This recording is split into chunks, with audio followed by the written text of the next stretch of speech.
West, y'all.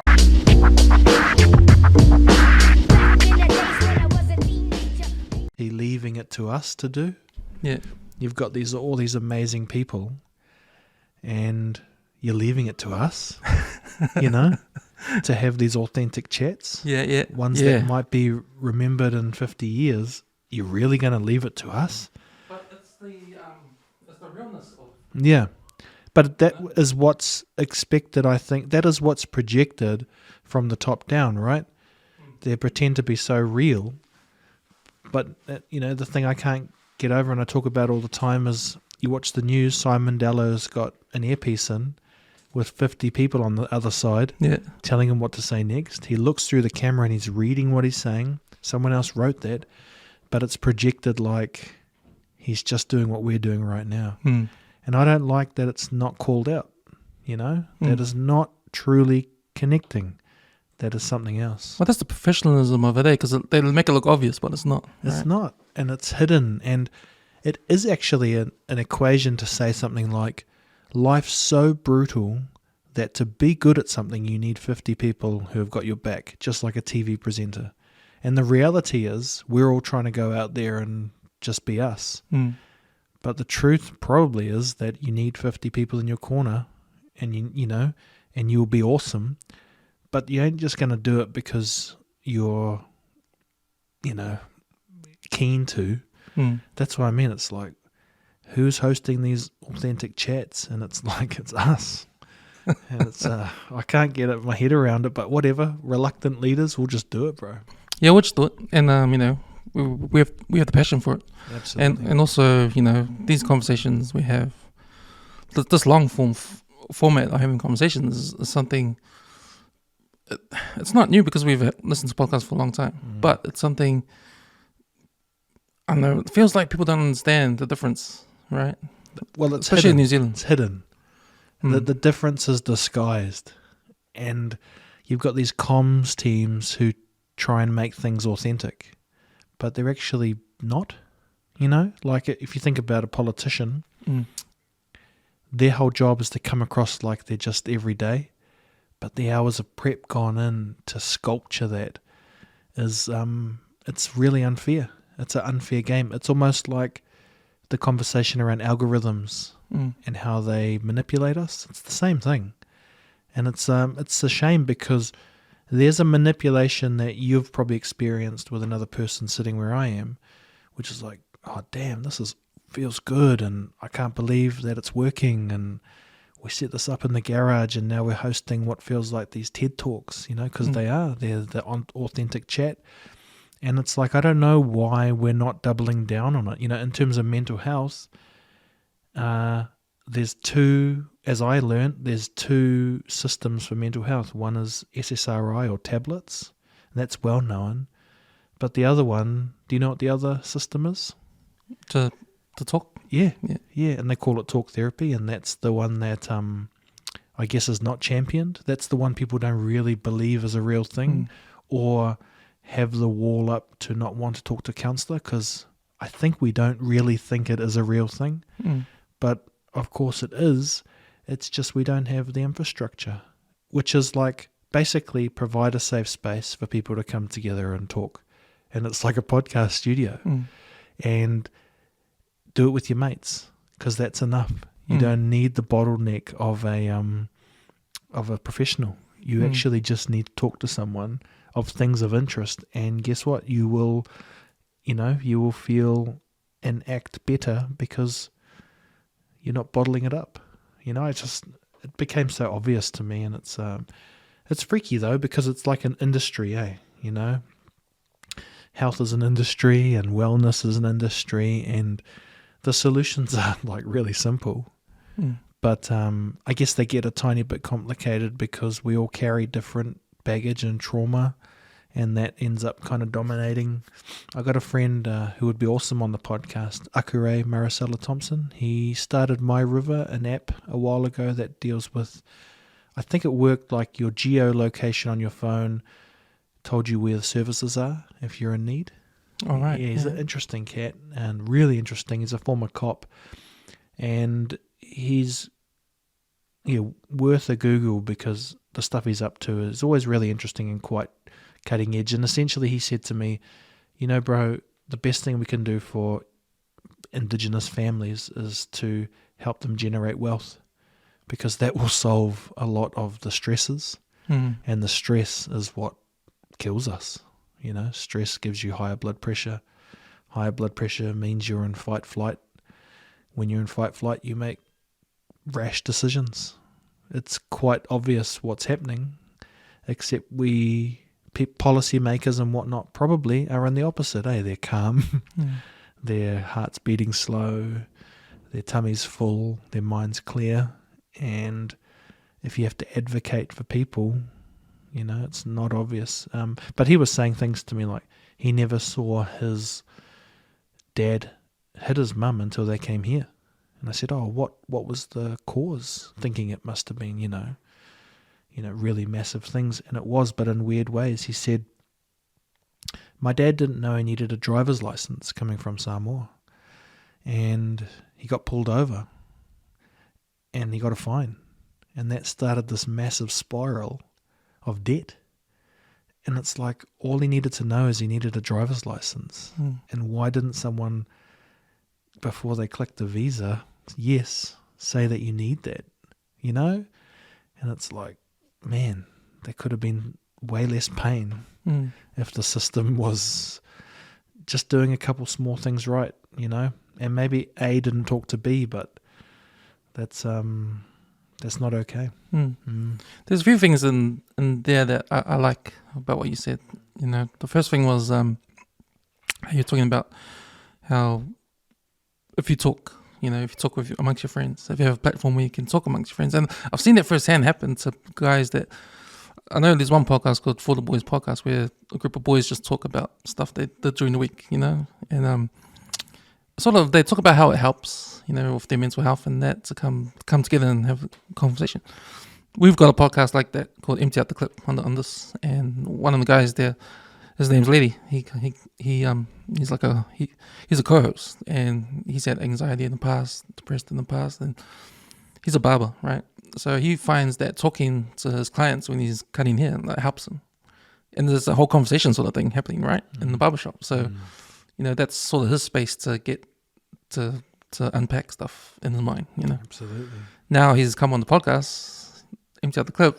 He loves it. Yeah. Because it's like, it's out there in the open, like, and he can listen to himself talk in the car, and, you know, he can come every week and talk with us and talk about what goes on during the week, and yeah, it's helped him a lot, And I could be honest, I'm not kind of guy to be like kind of with anxiety and that. Like, I think I'm pretty resilient, but you know, but I can see it happening.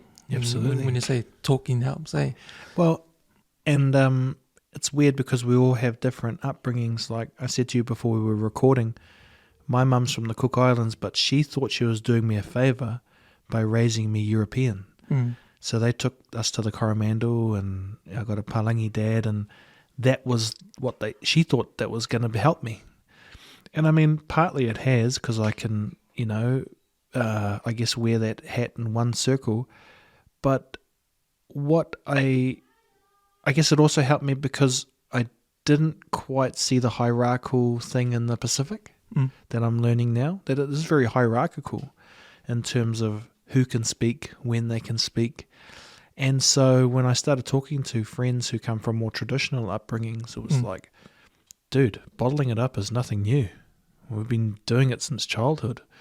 You know, I had one guest on our new podcast, and he talked about the only time he could kind of speak is when he was translating for his parents at IRD. You know, and it's like the stakes were really high. And it was so high for him, the feeling of being 11, and if you don't get the translation right on the IRD paperwork, we could be on the plane home back to the islands. That left a trauma for him, you know? And I'm like, far out. So everything was kind of used against some of our friends. And no wonder we carry trauma, because kind of weren't encouraged to speak. You know, we talked about our love for movies. When I was growing up, we would watch, you know, Terminator, or go back even before that, you know, like all the old school 80s films and laugh and talk and mimic, and it was always about expression. And I think if you had that upbringing and you were encouraged to talk, you probably maybe don't relate to some of the massive anxieties, but you can quickly imagine friends who maybe that wasn't their story, and maybe add in some of the, the other dodgy stuff that happens in families, that in all families, some of the sexual stuff. But all of a sudden, now that stuff's happening to you. Now you have no way of talking about it. You haven't been encouraged to talk about it. And what came through on the podcast is, where does it go? Well, you bottle it up. And it's like a fizzy can that's getting shaken and shaken. And I think that's what we're talking about, is like it pops. And when it does, man, the outcomes are horrendous. I know what you're saying there, because I've had guys on the podcast too that's come here and talked about stuff like trauma they've experienced when they were young. And to me, listening to it, I never experienced any of that stuff. And I'm thinking, man, that's bad. But then you hear another person talk about it, another person, and it's like a common kind of thing, when you hear more than 10 people talk about the same kind of things that are going on, Yeah, absolutely. in their lives. Now, I'm Samoan, and my parents are both Samoan. They moved over in the 60s, and but my parents too brought me up in the Balingi way, because my mum, they didn't speak Samoan to me or my sisters. It was always English, but they only spoke Samoan to each other, and they wanted us to grow up in the Balingi way because they thought that do well, integrate, do well, and go to school and all that kind of stuff. But the tradition stayed put, like don't answer back to your elders, and that's the main sort of thing for Islander kids. You can't even talk back to anyone older than you. That's right. Yeah, so it's bad. It's bad because the evidence shows that you need to be able to. And I think it's bad because in the Balingi world, you can talk to people older than you. Yeah. It's encouraged, not encouraged, but it's sort of a thing. Like for us, it's like taboo to talk to someone older than you. And when you're working, if you grow up out of the way and you start working and the boss is there and the boss doing something bad, you're not going to speak up because that kind of stuff. Well, it's going to be registered as you're not engaged, but you're actually being polite. Yeah, exactly. It's going to be registered that, why don't you look at me in the eyes? It's because that's a signal that I'm not trying to be alpha. It's an ultimate compliment, isn't it? And smart bosses will know that, but many don't, hey? No. And it'll be like, well, he doesn't look at me in the eyes. He never says anything, just yes, even though I can feel it's a no. And it's like, it's interesting to think if it's like that traditionally in the islands. Hey, if it was as harsh, or if the harshness got bred into us here because of the extra conditions now of the stress, coming in and because those stresses, living here. But I guess because it's a thing in the islands, it's everybody, it's the norm, right? I guess there's no problem, maybe. Or maybe you just had less of a problem over here. Yeah, and maybe there was more downtimes where so less stress. You could de-stress. Yeah. So it wouldn't register as a trauma. I don't know about you, but I've got a couple of teenagers now, and I'm finding myself wishing that I wasn't around at home so much because there wouldn't be so many arguments. We're arguing because I'm around a lot, but I'm trying to be around a lot. Yeah. And it's this weird cycle where my dad wasn't around a lot, so when he was, it was awesome. And I'm just trying to consolidate a balance here, And so I guess what I'm saying is, maybe in our more historical versions, let's just say on average the men would go to sea, that just as an example of painting a picture. Well, yes, they were out at sea, but it gave everyone a chance to have some time, recalibrate, do something different, and came back and maybe had a chance to miss everyone. Now it's potentially, you can imagine scenarios where the stress is already at 10 and it's going to go to 11, you know. And I think it's not hard to imagine how you can see people getting really into those bad habits. But I guess that's where all the questions are now, is like, what do we do about it? You know, and you're seeing suicide statistics skyrocket, especially for Māori Pacific. And that's, you know, it's going to be Pacific who lead the solutions, because historically there's been no incentive for another culture to fix another culture. Yeah. Yeah. Well, you touched on stress, right? Stress, especially when you have to work for a living and it's a hard job, and you know it's the thing with two incomes and you're still poor. You know, we're living in this society now, and like stress is a big deal. You know, when we learn about, you know, the government trying to help mental health and all that money getting poured in, and even Mike King doesn't know where all their money is. He doesn't do his own thing, you know, that kind of stuff. But then, I don't know if I think when we talk about how do we de-stress in New Zealand, it's got to be, we got to start off at the workplace. I feel like some of it is coming through, like with, I don't know how big they are with de-stressing the workplace, but we've just had COVID lockdowns, and we've already know we can work from home now. So that's one of the ways, like working from home, Zoom meetings and stuff like that.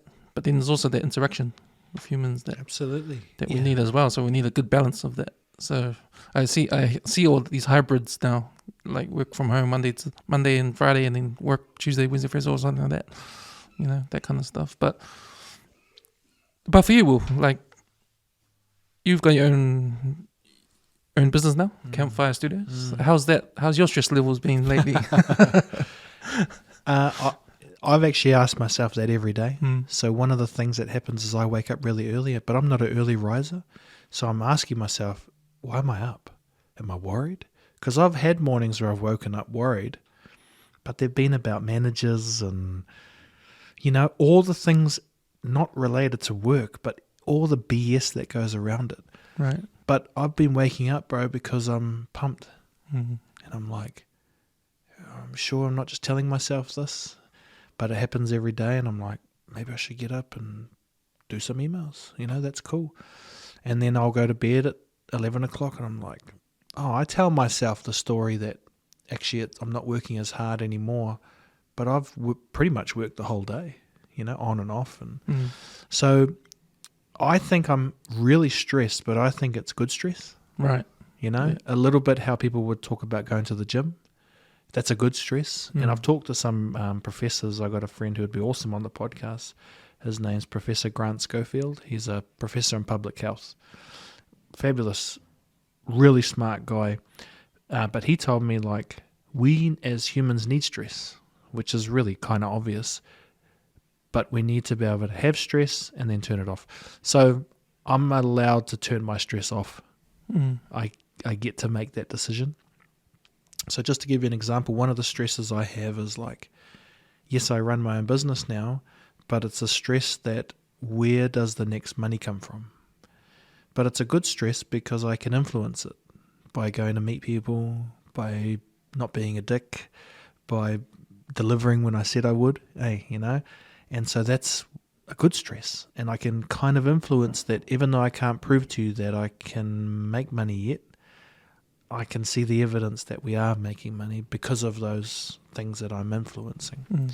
So I would say the bad stress is how it's been in some parts of my career where I don't think my managers know enough about what they're talking about to tell me to change what I'm doing, especially creatively. Right. Since my systems have pulled us out of the dog box so many times.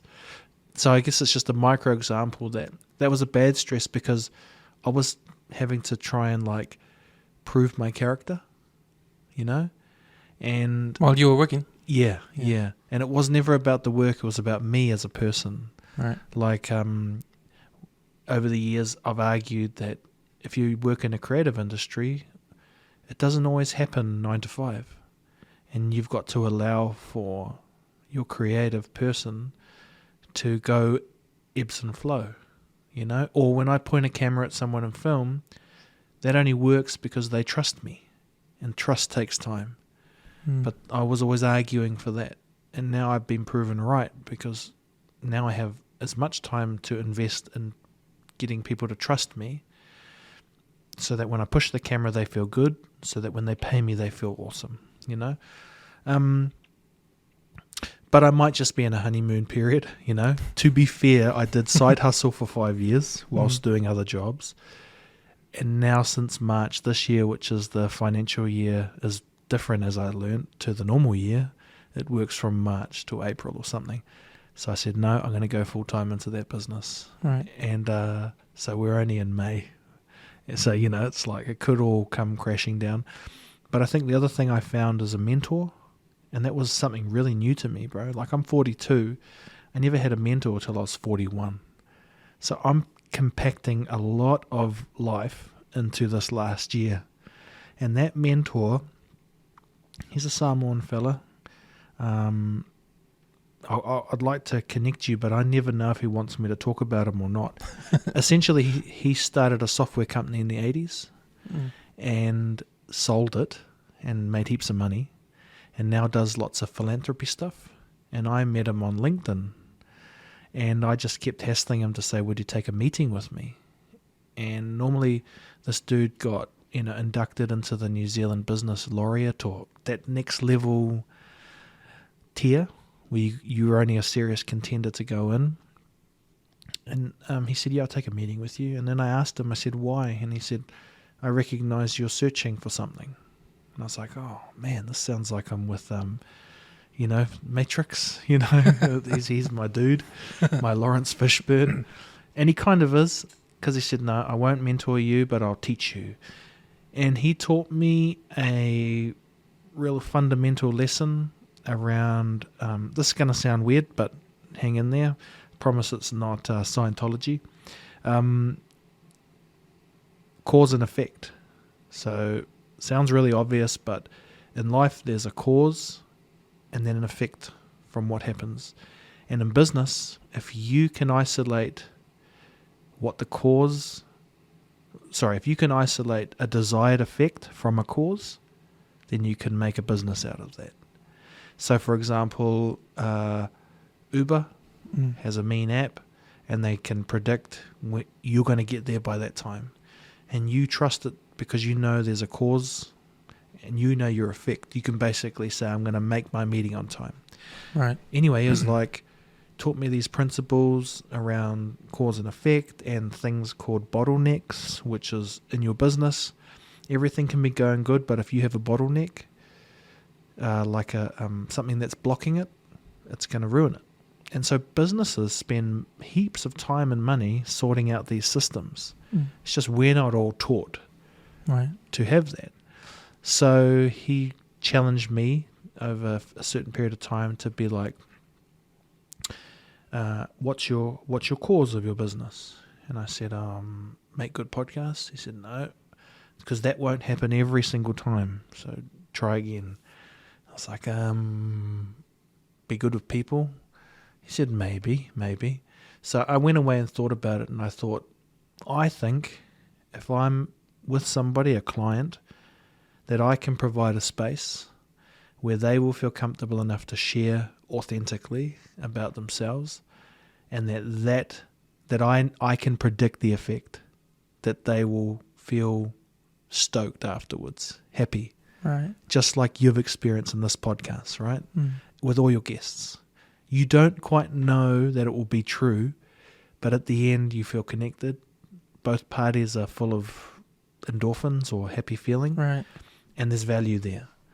And so that's what I've been trying to do, is like my business is a business of, I'm confident that if you allow me to work with you, that I'll provide an environment and guidance, I guess. I'll say things like, okay, you got to get a podcast guest. Who? Well, one of your clients, one of your trusted people, who's someone awesome you know. Great, that's a good guest. Then what are we going to talk about? Well, talk about the things you love doing in your business. but do it with a person that will meet you halfway. And, you know, I mean, I'm still trying to believe that that's a thing, but I think it makes sense, you know? I think it makes sense too, because it's when you're talking about cause and effect, and you talked about what you wanted to do, and he asked you that, it's like it's under your nose and you just didn't see it, sort of thing. And then now you're explaining your cause and effect. Yeah, that's what happens. But I don't think I'm putting my finger on it. Yeah. It's just what happens. But if you know what the cause is and the result, like you're saying, then that is the way forward. That is what you're trying to do. And now I have to believe that it's enough. For example, the funded podcast, the Let's Get Pacific, it's a funded podcast from Levar. Levar give money every year to suicide prevention. And we pitched that, or Campfire Studios pitched that we would do a 15-episode podcast that will interview, you know, Pacific leaders in academic and cultural, you know, stuff. And that the outcome will be, we will find you everyday actionable things that will support people who are having trouble with their own mental health and suicide, right? Mm. But it all came back to the causes that I knew if I sit down with Ruben Wiki and I trust that if I'm honest with him and vulnerable, he will be the same. Mm. And that's exactly what happened. He talked about stresses of league. He's never talked about that before. In fact, I think if I said to him, can you talk about the stresses of league, he would have said no. Yeah. I had to. That's right. I had to trust. And, you know, as I've learnt, the word talanoa actually is broken up into two. One is the talk part, the other is the space, or as another guy explained it to me, the harmony. And I'm like, bro, that's a podcast. Mm. You talk and you're aiming to connect, to have harmony between two parties. And I think that's how our ancestors looked at it. And I think we've forgotten that that's a real thing. Mm. I think they would have conducted talanoa with mixed ages, and it would have not been so hierarchical, and it would have been about old people being wise to young people and being patient with them. But I think, like we talked about, the stress thing just put a whole nother element in there. Mm. And now there's no time. There's not even a space. Apart from grandparents being looker-afters, where is the wisdom transfer? And I would argue there is none. And that's why I think there's a gap, actually, that I'm going to try and work my butt off to fill, which is more ways for people to do this, and that the governments would see that's really useful. Mm. Useful for a couple things. Connecting intergenerational stories, capturing stories so that our people don't... We already know we die earlier, so there's an urgency to capture the elders, you know.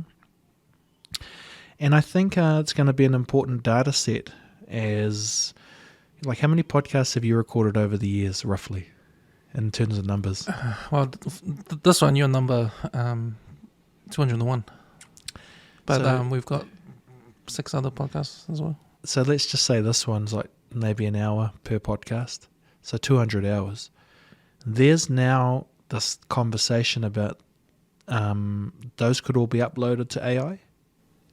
It could be, yeah. And a data set could be built out of that. Mm. And I think that what we're stumbling across is, you know, Pacifica already oral-based culture. That culture needs to be captured in audio and video. And then maybe some solutions can be found within the AI data set. Wow. But that has to be owned by us as opposed to Google. Wow, because I wasn't a big fan of the AI GPT chat thing because I thought that it would be hard for AI to understand Pacific Island culture and integrate that into the AI and say this stuff, you know. But you might be right, because if more of us talk on podcasts, that's more data for them to grab for their information, for, you know, to bring out and what people want to look up. Because I think that was because we wrote an article about how there might be a danger of AI not not integrated with Pacific Island culture. Absolutely. And the language, especially language. Yeah. And I think there's only a few people who have tried to hold on to the real ancient stuff.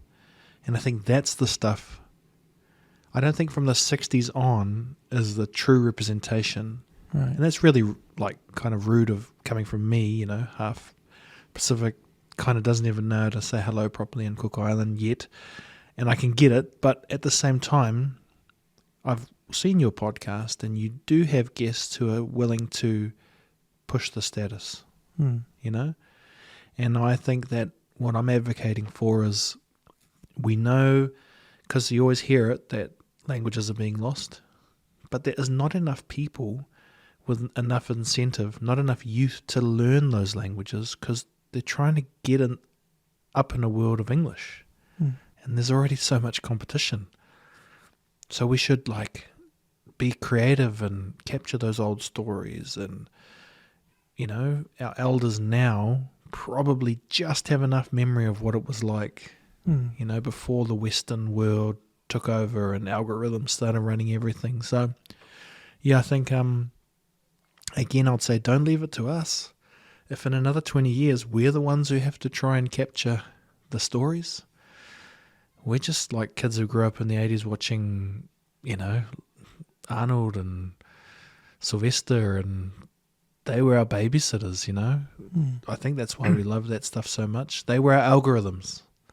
Hey, you know, the diehards and the one-liners and I often think about that. I grew up watching Superman so many times. And I think I'm so lucky I grew up watching the 80s Superman because he was a real solid dude. You know, he had the conflict of his two sides, the superhero and the gentle person. And it you know, I can't prove it, but I've really observed it like hundreds of times watching the VHS, you know, till you broke the tape. And other kids out there, you know, who were kids back then will have their versions, or DVDs came along, or their Netflix shows now. But I like to think that there would be some type of AI that works in our favor, you know. Imagine the supercomputer that has all of this specific model, and it can say, here's some ideas. Here's some ideas for education. Here's ways to talk to your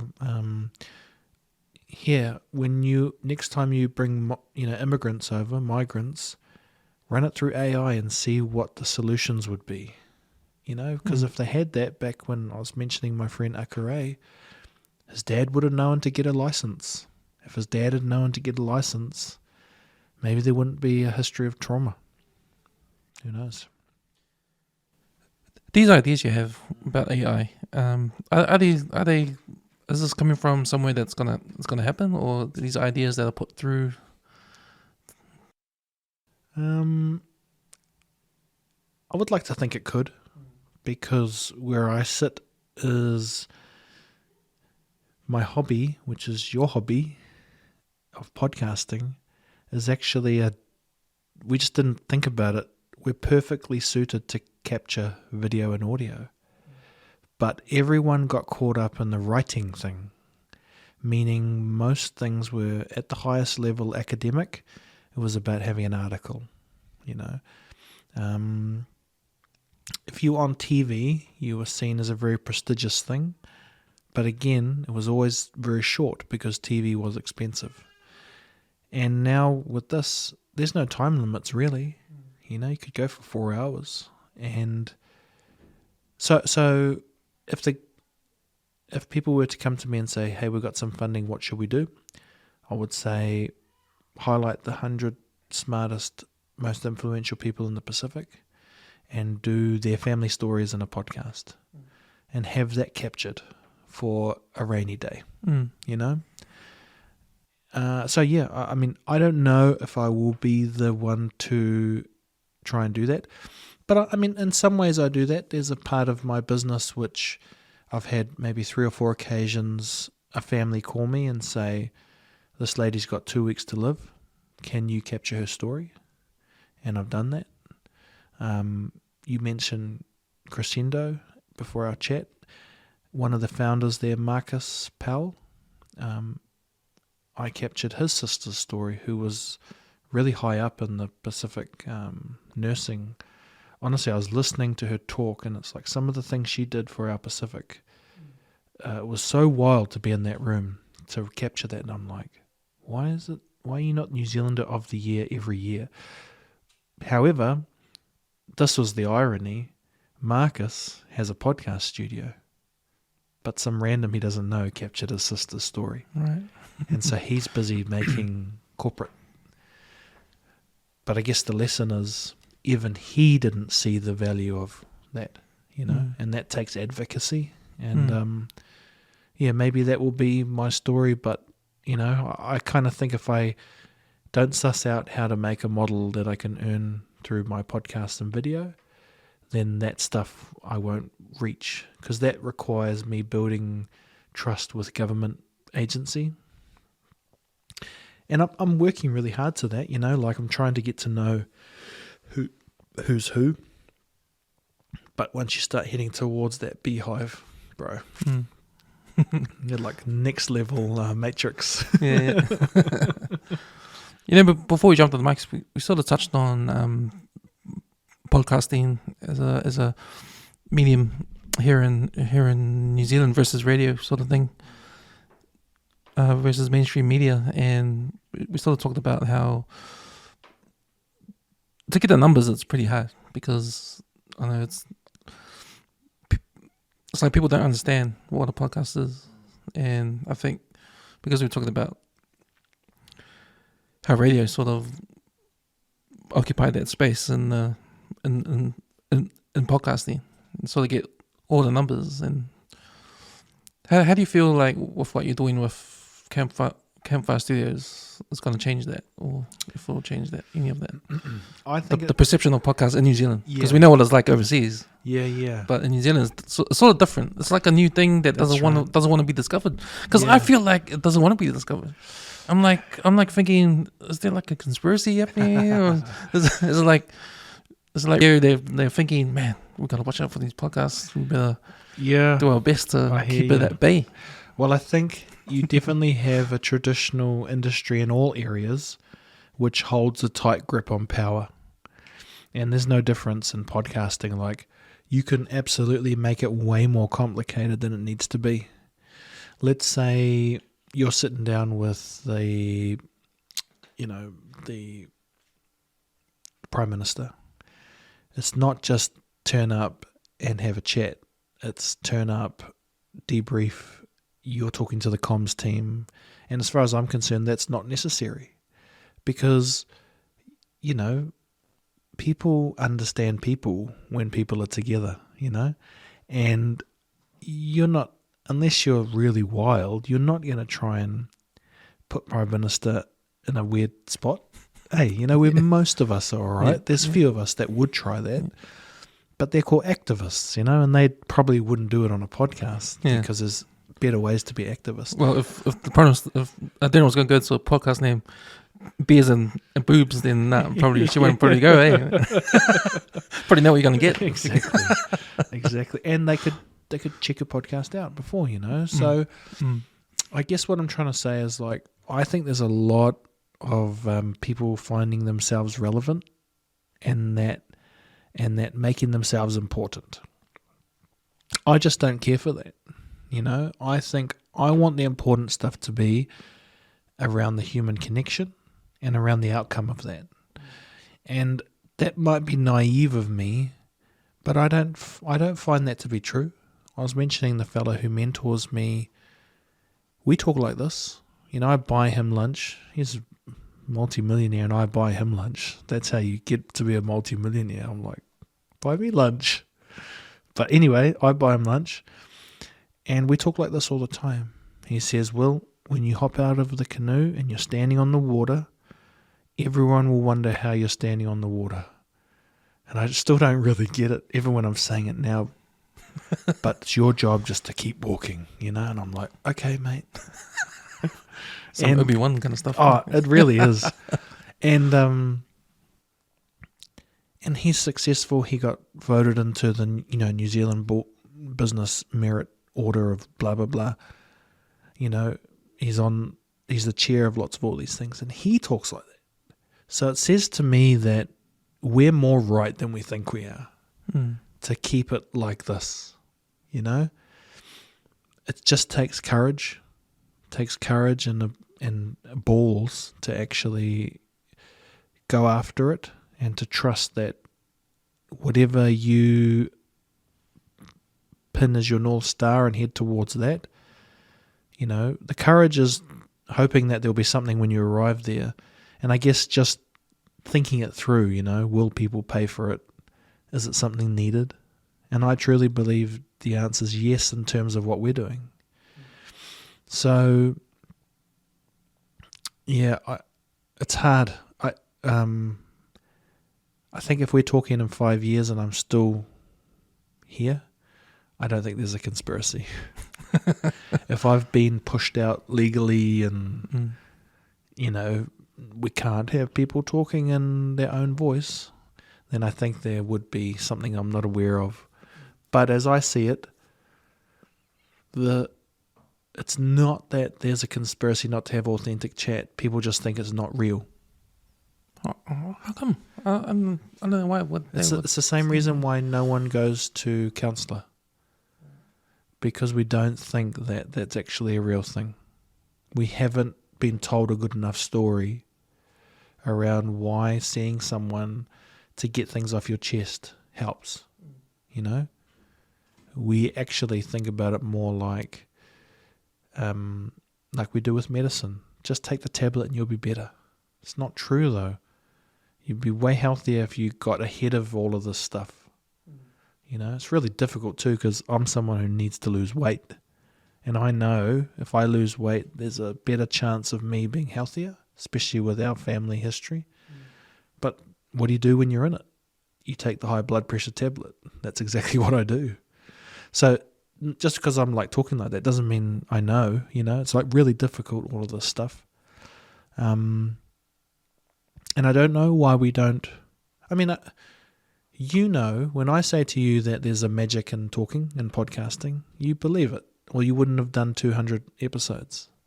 Because every chat, you know, sparks your mind and you're like, man, we can do this, you know. And it must have been like that through all of history, eh? When they were in caves, you know, when they were in the middle of the ocean. So what are we doing? I think we're going that way. Should we do it? Yeah. And this is just our modern version of this. That's why I said to you when I first walked in, what are we going to do, bro? Are we going to like are we going to do something? We've got all the skill that we're learning.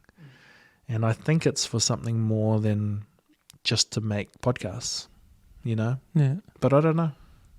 Well, for me anyway, it's about, yeah, you're right. It's about talking to people, meeting people, you know, talking to people and listening to their stories and getting inspired by these stories. And for me, it's all about having just to know someone, what they're going through. 'Cause like I said before, like I grew up okay. Like my parents weren't abusive or anything, and I never, they didn't split up, and you know, wasn't anything bad growing up. But to hear other stories of other people that lived a different life, like, I thought that was normal how I grew up.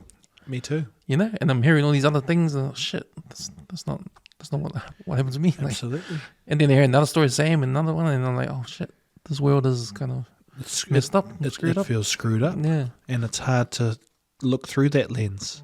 I mean, that's probably why I'm so interested in podcasting. Maybe you are too, because we're trying to work out what is that. Yeah, exactly. You know, exactly. my topics of podcast now is around hope.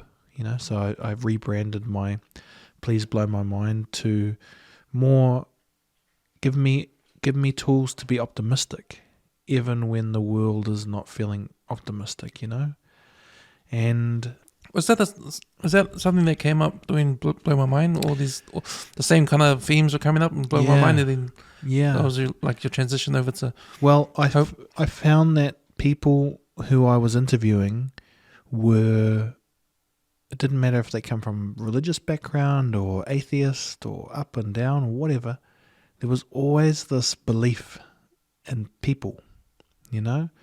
And so when I looked at, maybe I started zooming in a bit more on my general fascination with people and life and whatnot, to what is it that I'm what is it that I'm hopeful for, or why do I have optimism? And it's because, we talked about, I was one of the lucky ones who had parents who showed love, who there was that time and space to grow and think and dream. And I think if you are someone who has that you shouldn't sit back and think, lucky me. You're obligated to kind of be that beacon for someone else. And so that's my journey now on my own podcast, is like, find me a guest who knows about something to do with how we rock as people. Maybe it's a psychologist or someone who's got a story. Tell me what worked to get you back into the sun instead of being in the shadow. And then ask them, do you think it's possible for others to be like that? So if you're having a really dark time, I generally want to know, how can I help you see the world how I do? Which is still a little bit of darkness every now and then, but not overwhelmed by it. I don't understand how someone can not see any hope in the world. Right. But if I really think about it, of course I can. But my natural instinct, maybe I've been calling it my buffer. My buffer I have, my little force field, is you've got enough love banked, with enough optimism, with enough opportunity, and that creates a buffer. And I understand that there'll be friends we have who don't have that buffer. And they're open to, the darkness, whatever that means. Yeah. I find what I've learned from people is the most successful ones, or the ones that are, have meaning behind what they're doing. Like they're passionate about what they're doing. And everybody has different things in life, but those are the things I'm interested in, knowing how they became passionate towards that thing, and they dropped everything else to just do this one thing. Absolutely. And I'm like, what the hell? That's guts, eh? You just dropped your job. Yeah. Just to go and blinded. Oh, dude, I've thought about it for years. Took me years to back myself. And that's with this buffer I'm talking about. I knew I would have family love. I knew I would have support. But it still takes a crazy amount of belief to think you've got something to offer. I've been trying to process it like, think about something that you do that others find hard but you find easy. Right. And that could be, I'm not really a religious person, but if there was some type of being, what I'd do is I'd give everyone something special. And I'd make it the community's job to find that special thing by giving support and love. And I think if that's true, then if you are in that position where you have that chance to find something special, then it's your job to find that special thing within you. And I think, those concepts of flow, when you go in, like surfers get it, when they're surfing, time disappears because they're like in flow. There's like a mental state. And I think we might call it a hobby that we really like. Like in the zone. You're in the zone. Nothing matters. That's right. Yeah. And I think that I have that in basketball. Yeah. I play basketball. Yeah. And so there might be something to that, where do something that you do which others find hard but you find easy. And then tie to that, would people pay money for that? Because I had to qualify that when I was thinking, because you might really like eating cheeseburgers, but no one will pay money for that unless you're really good at it, And that would be the thing. If you were really good at eating cheeseburgers and you found it easy and others found it hard, then you could charge money for that. And when I applied that to me, I was like, well, I actually really enjoy two things about my work.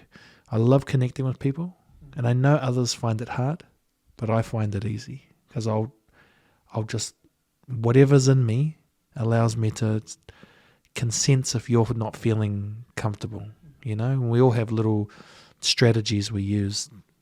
So that's one thing. And the second thing is, when I'm editing a podcast for somebody or emailing them about work-related stuff, I'm like, this is actually awesome. You know, the bottleneck is I can't type fast enough. I can think it, but I can't get it out. So that's the frustrating bit. But I think as our technology improves, that'll help me.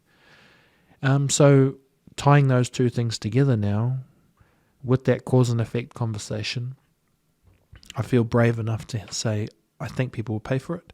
And then the evidence is only just waiting to see if that's true, you know. I can say that the last year I earned double the money I was on in 1 year. I can't promise that it will be like that forever, but I like the fact that I was able to show that this is not just hocus pocus stuff, you know. This is actually real stuff that we're talking about. And, you know, weirdly it comes back to the things we like, connecting with people. And by the way, they're not just strategies for business. They are what people talked about on this suicide prevention podcast. You need one person in your corner so you can offload a little bit of what's going on in your world. But they can't just be any person. They need to be someone you trust and someone that you know won't take advantage of you. And what came through clearly from our guests were that doesn't have to be someone in your family. You're not letting your family down by having external communication with a counsellor or whatnot. But you need one person, at least, who can hear you. Because if you don't, you bottle it up. And when you bottle it up, you just, you know, Russian roulette. You don't know what's going to happen. It'll eat you from the inside out, you know, those bad thoughts, whatnot. And then the second thing is after you have that connection, you know, it's those other things that we talk about. Try and find ways to be low stress. It's not easy though, you know, like connecting with nature, those type of things. They're real things. And I think that's really hard for people to realize, you know. Having your feet in the ocean actually is more than just having your feet in the ocean. But I don't know. I don't know why it's so hard for people to believe that it's not a real thing. My stress these days is getting episodes up. And making short clips. Well, you know, I work 9 to 5 every Monday to Friday, and I've got that time at night to do everything. You know, it's... What do you think's kept you in this game for 200 episodes on this podcast? I'd say 200 episodes, but it feels like the first one every time, you know. I just love it. I just love it so much that it's not like work, you know.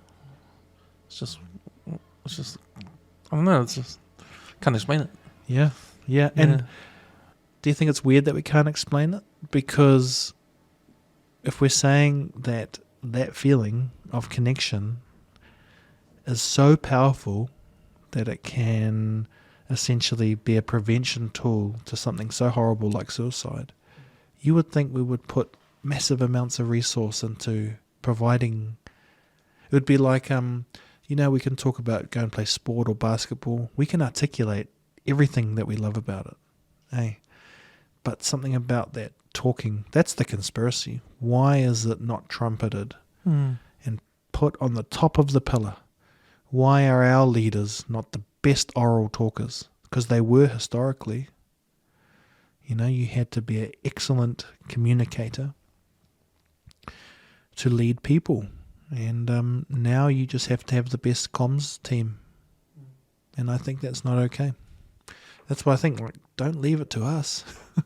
Yeah, because it sounds like you're doing a really good job at trying to get it out there, because you've approached Leva for the podcast and all these suicide prevention, mental health organizations.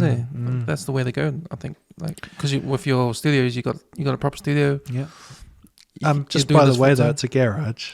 Oh, so yeah, it's actually smaller than your garage. Is it? Oh, okay. It's just my mate who helps me run it. He's a filmmaker, so he buys a $5,000 camera and lighting from all angles. But when you come over to have a look, you'll be like, "Hey, this is smaller than my garage." Oh, it's got a bit of equipment there. But yeah, you're exactly right with the how do we help, you know, podcast. You're absolutely right, man. I feel like podcast is one of the number one ways to do it, and needs to and it's odd that it's not pushed. It's our best and brightest are encouraged to do music, to do TikTok, whatever. And it's like, that's a good surrogate.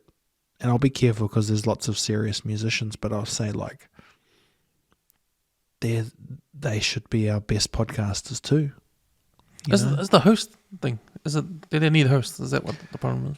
Well, they can't get hosts or something. I just don't think there's no money in it. Right. And that's, if there's no money in it, there's no commercial push. I mean, there's probably some money in it now, but definitely not as... Podcast would be third if you looked at it comparison to radio and TV. But look overseas. Maybe the answer is you need an independent guy to be number one in New Zealand. Someone that's not in the mainstream. Yeah, and we're just probably a small enough population where you can kind of manipulate and control. But I don't know, I don't know. History will tell us how all this stuff plays out, and I hope podcasting is, trumpeted as a really awesome tool. So one of the things we're actually doing now is we got a bit of funding to work in schools to essentially, bro, it's a really simple model. Support a student to research an elder in their community and to conduct a podcast. That's it. So just like the idea of talking to a relative, like elderly. Someone you trust, someone older than you that when you come in to chat with them, there's no hierarchy on a podcast. Right. Oh, yeah, because the child, adult. That's right, thing. Just like host-guest. It's assumed, just this beautiful thing about being human, it's assumed that we will try and hold each other up in the chat. And there's a bit more leniency, I guess, for the guest to talk because that's kind of the nature. But a podcast only works if you get to talk as well. Hey, and that we have moments where we stop talking and then one person thinks and the next person goes. And all of that's removed as far as I can see from traditional media. I interviewed Dom Harvey, who, for those who know Dom Harvey, he was, well, I would say New Zealand's most famous radio DJ. Was he on Edge? Yeah. Yeah, for like 20 years and, billboards and whatnot. And he does a podcast now. So he might be the first independent podcast to actually crack it. He's not on the Edge anymore? No. I don't know exactly what happened there. See, that's cool because I haven't seen the reverse from someone from mainstream radio to podcast. And I really picked his brains about it. I said, this is interesting because all the things that worked for him on radio don't work on podcast. Like, for example, on radio they have dead air, which is never have silence. And always someone has to fill it.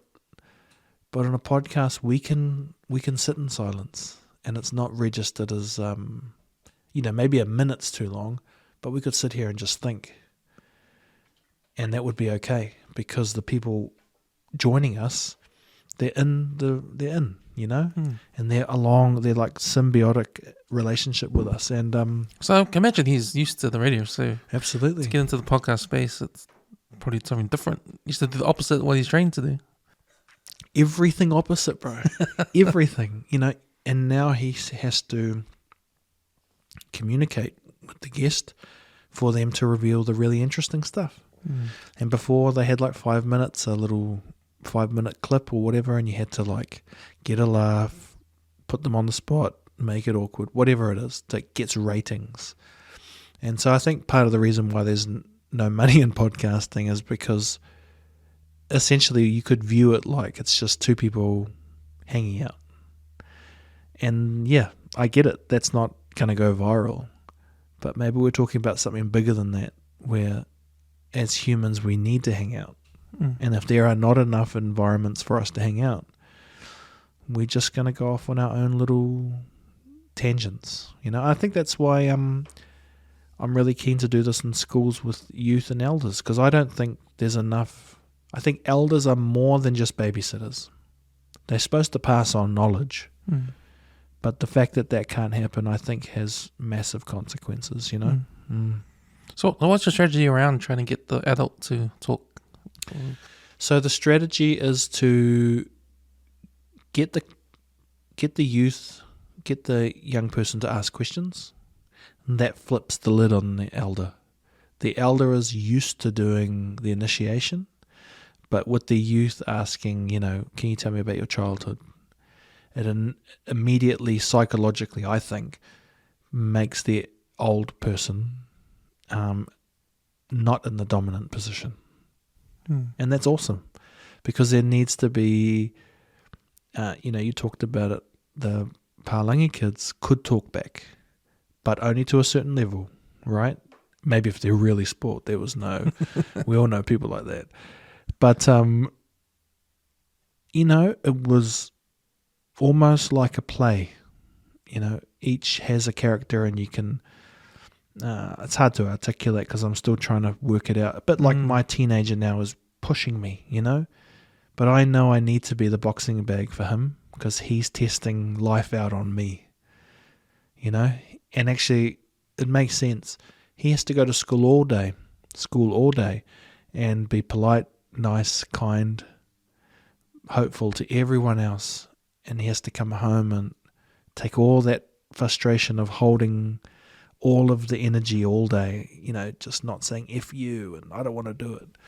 And that gets unloaded on me. And that's part of my responsibility as his elder, to handle the jandal, but it's hard. I'm like... So you just take example of your own son, that relationship, and try and implement it on the strategy of the kids. Yeah, and then another beautiful thing about when it's not your own, there's a respect also given. Like I encourage the students to not just interview family members, but elders outside of their family, right? People they may look up to, or may think, I'd like to talk to that person, but there's no way for me to talk to that person. But with podcasting, there's a neutral ground, just like us. We don't have to have known each other, but because we have podcasting as our middle ground, we know what's... That's funny, yeah. Yeah. Because it's not like you can ring anyone and say, let's go meet up for a cup of coffee at this cafe. You can't. Yeah. Hey, want to catch up? Nope. Yeah, with any of your guests, if I think of any of my guests, if I rang them, do you want to get stranger, Exactly. Just message them. That's what we are. We're strange, but we've now got this middle ground, which alleviates the strangeness, Yeah, so the podcast is actually, them coming to the podcast means it's a two-way thing, right? They're coming for a reason, because it's on the podcast, because it is a thing. Because, why? Because they're going to leave a digital footprint of their conversation, and they know this, and it's going to be out there. And I think it's deeper than that. We know what's about to happen. We're going to try and conduct a conversation, and we hope that it will end up somewhere awesome. And if it does, we'll both feel really good about that. And that is I think it's way more powerful than we give it credit for. In fact, it might be the most powerful thing. It might be, if you look historically, I did some studies into, like ways, this might get a bit wild, but for a while I really got into ancestral breathing and how breathing patterns help us not be stressed, and particularly our indigenous communities, we were really big nose breathers. We only breathe through our nose. There's stories of when the Captain Cook and that arrived in Hawaii, and their nickname for them was mouth breather, because the English had, like really heavy breath, and they thought that represented really unhealthy people. So I don't even know how I'm getting onto this tangent, but the point being is that Māori take breathing seriously. They share the breath through the hongi. Historically, Pacific did too. We played the nasal flute, which was a way to kind of impress a partner, to show how healthy you were. The All Blacks do it. They huddle. True. Yeah. And we totally don't think that's important. but it's maybe the most important stuff there is. How you breathe, how you talk, how you connect. 'Cause that's connected to meditation, eh? It's all about your Absolutely. breathing and Bro. And all that kind of stuff. it ties right into this conversation around mental health. Mm. Maybe if we're not breathing properly and not talking properly, we can only expect negative outcomes. Mm. And I think the breathing one's hard because if you're not, for example, this will sound weird, but most nights I tape my mouth closed. So I have to breathe through my nose because my jaw's not strong enough. Most of our jaws aren't strong enough to stay closed at night. So if you wake up with a dry mouth or sleep apnea, that's a contributing factor to stress too. Your body's working harder than it needs to. It doesn't have time to heal itself. The brain heals itself by flushing out old particles and whatnot every cycle of sleep. But when you're not sleeping deep enough because you're snoring and you're choking yourself, like Pacific have a massive thing with sleep apnea. But everyone's like, oh, that's all right, just put the machine on. But I mean, it's a signal of stress and your body working harder. Why do we think we don't live as long? Because the body's working harder. So I think it all ties together. And but I didn't pursue that as a pathway because it's too massive. You can't walk around telling people they breathe wrong. It's just too massive. So I brought what I learned, which was if I tape my mouth shut because my jaw's not strong enough, because the food I ate growing up was soft. Our ancestors had, you've seen old school pictures, straight teeth, big jaws, tough, because they chewed on things. We just eat, our soft food today. And anyway, park that to the side. I thought that's too hard, but I can have influence on trying to provide more spaces for people to talk. Just like we've done tonight. No secret. Catching up, having a meaningful discussion. We think we're doing it for the internet, but we're doing it for each other. Yeah, absolutely. Yeah. Absolutely. Yeah. I was just thinking about how one of the sort of obstacles to not talking is like be on your device on social media, especially with the kids. They'd rather be inside playing games and on your device. But you're right. We're actually doing this, and the platforms are on social media. Even it's the clips that are on social media anyway. But the videos on YouTube or whatever platform. Yeah, it's like it sounds like counterintuitive. Absolutely. Yeah. It's all simulating. The most popular podcast, Joe Rogan, is two dudes or two people sitting and talking. And that gets way more views than everything else combined. And you have to ask yourself, is it popular because the conversation's interesting? Or is it a surrogate for people not having to talk themselves? Explain that one. So when you listen to Joe Rogan, you're a fly on the wall into a chat. And that's good. But maybe it's not in some ways. Maybe if you did your own podcast, right, you'd get everything he gets plus 100. Right. And a new friend. And it's your community. That's right. That's right. And the more we lean on influencer stuff and algorithms, maybe we think we're getting... Maybe the argument would be something like processed food. Tastes yummy, looks yummy, but has no nutrient. Online content seems legit in terms of you're hearing things that are interesting, but there is a missing nutrition in there, which is the connection part. Right. And it's quite confronting because it's like, wow, if we really need it, how much actual connection do we get in our day? And man, that's deep. Yeah, bro. Sorry. That's deep. Yeah, no, it's. I spend all day thinking about it, and I have done for 10 years. Why? I don't know, because I maybe I have guilt about having a nice upbringing, and when I interviewed people about the horrific shit that they went through in their life, I just think it's so unfair, you know. And whatever our Auckland, for example, is going through tough times, you know, our country and whatnot, and I guess I feel ill prepared to face a really brutal world because I didn't see that growing up, you know, and I think if I understand it a bit more, it will help me. And Do you feel more for your kids too? um, Because of what you're learning about the world the last 10 years? I try and actually tell them things that my parents didn't tell me, you know, that you're really lucky and that you should serve more. And the world is not like that for everybody, because I truly thought the world was like that for everybody. And so, that's where I've landed. I feel obligated that I would love it if everyone could see the world how I see it, you know, where it's like opportunity and love and all of that stuff.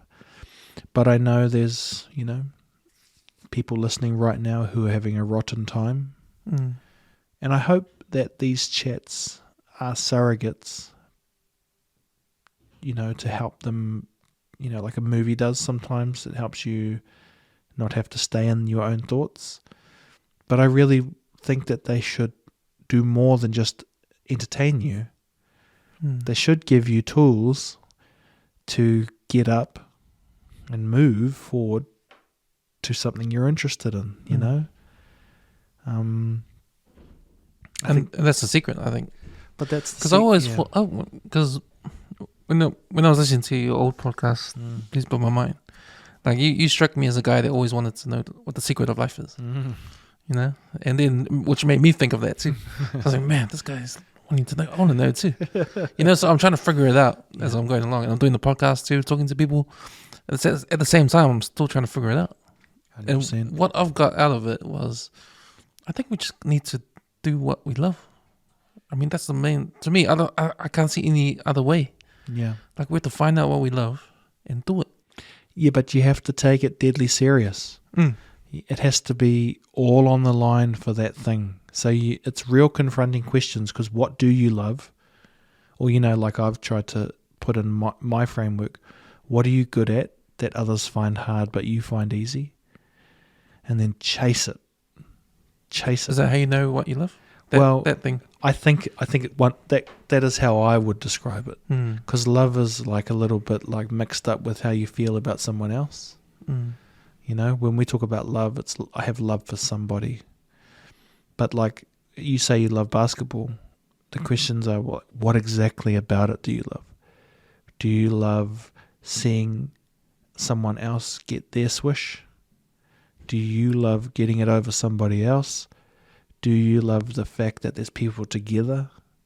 Do you love a mixture of things? And I think if you can isolate it down and tie that together with someone pay for it, then you will love exactly what you do, you know? And I think that I'm trying to not sound like a dick in terms of, I don't know if this is true. I just hope it to be true.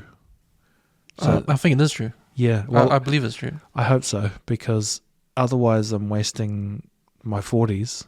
I also think that New Zealand's a small market and such a small country, not many people. The opportunities will be, but a lot less than other countries. Let's say you're in America or something, or Australia even.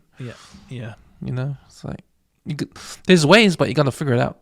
It's a bit harder than anywhere else, just because it's a small market here. That's right. So you have to actually work a bit harder to find your value, or have a few offerings, you know, like if I can successfully do podcasts for government agencies and private business, maybe in America you could just pick one or the other, you know, and I might have to do some online stuff and create a couple small businesses, you know.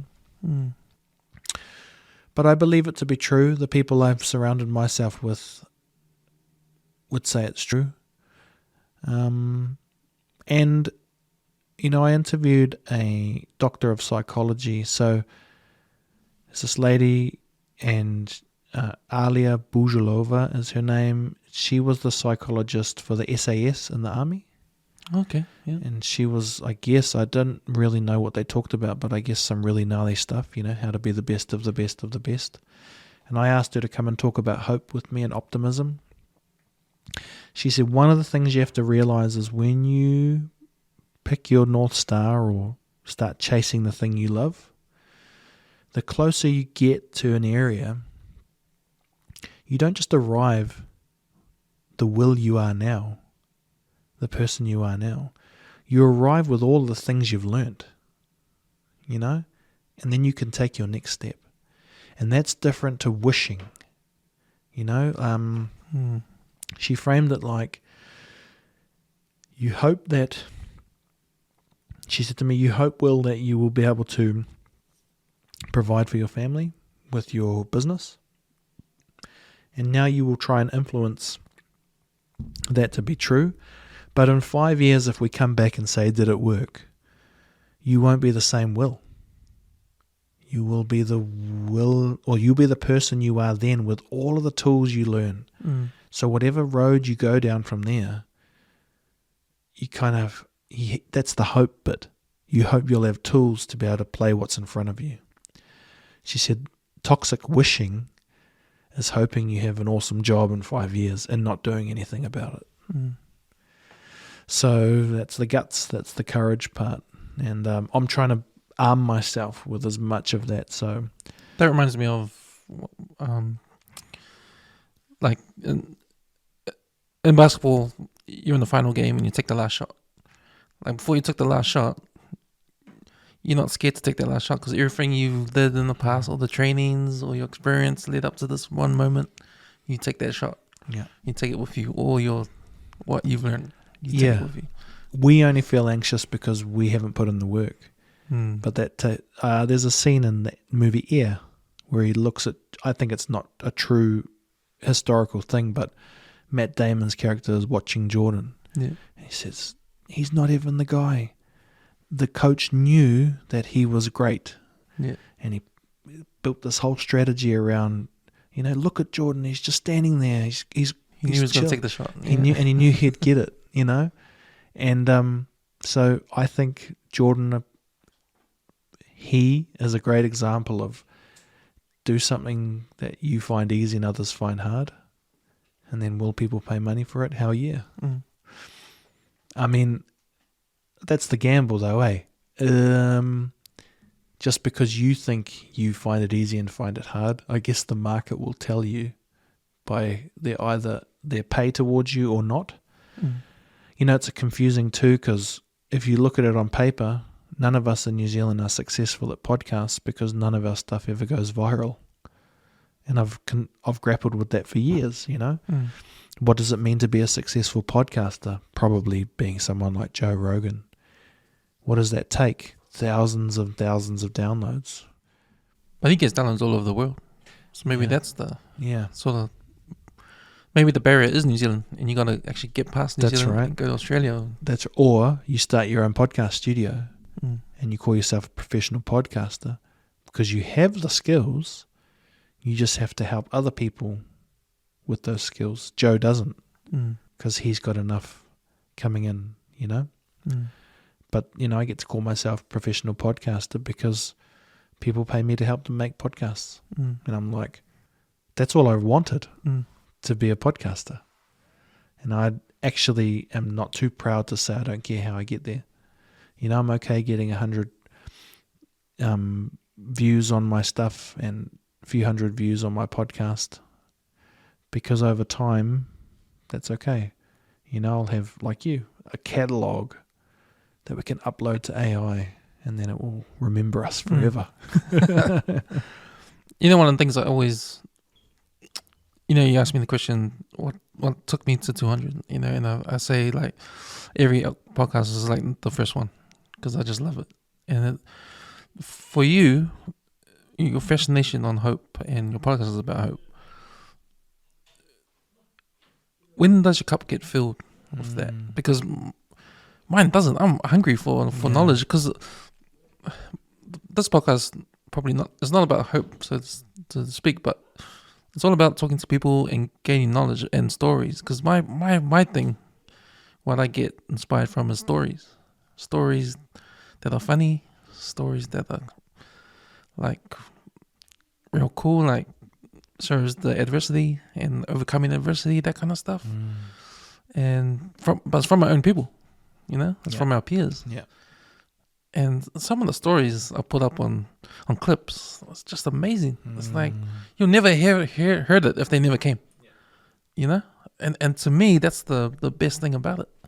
Yeah. Like a lot of people that come into this podcast, you won't see them anywhere. But some of the stories, man, it's just you just can't make it up. Yeah. It's too good. It's too good. Yeah. You can't make these up, man. And I'm like, and I just want more. Yeah. I just want more and more. Yeah. So that's how I feel when when I get these amazing people coming in talking about it. With you, with what you're getting from your guests, like what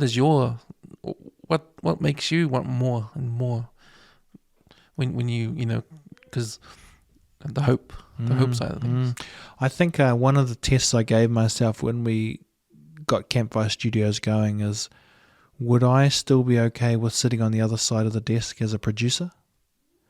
I wondered if I was too ego to be like, I need to be the host, And luckily, I got as much of my cup filled by just sitting there in the room recording it.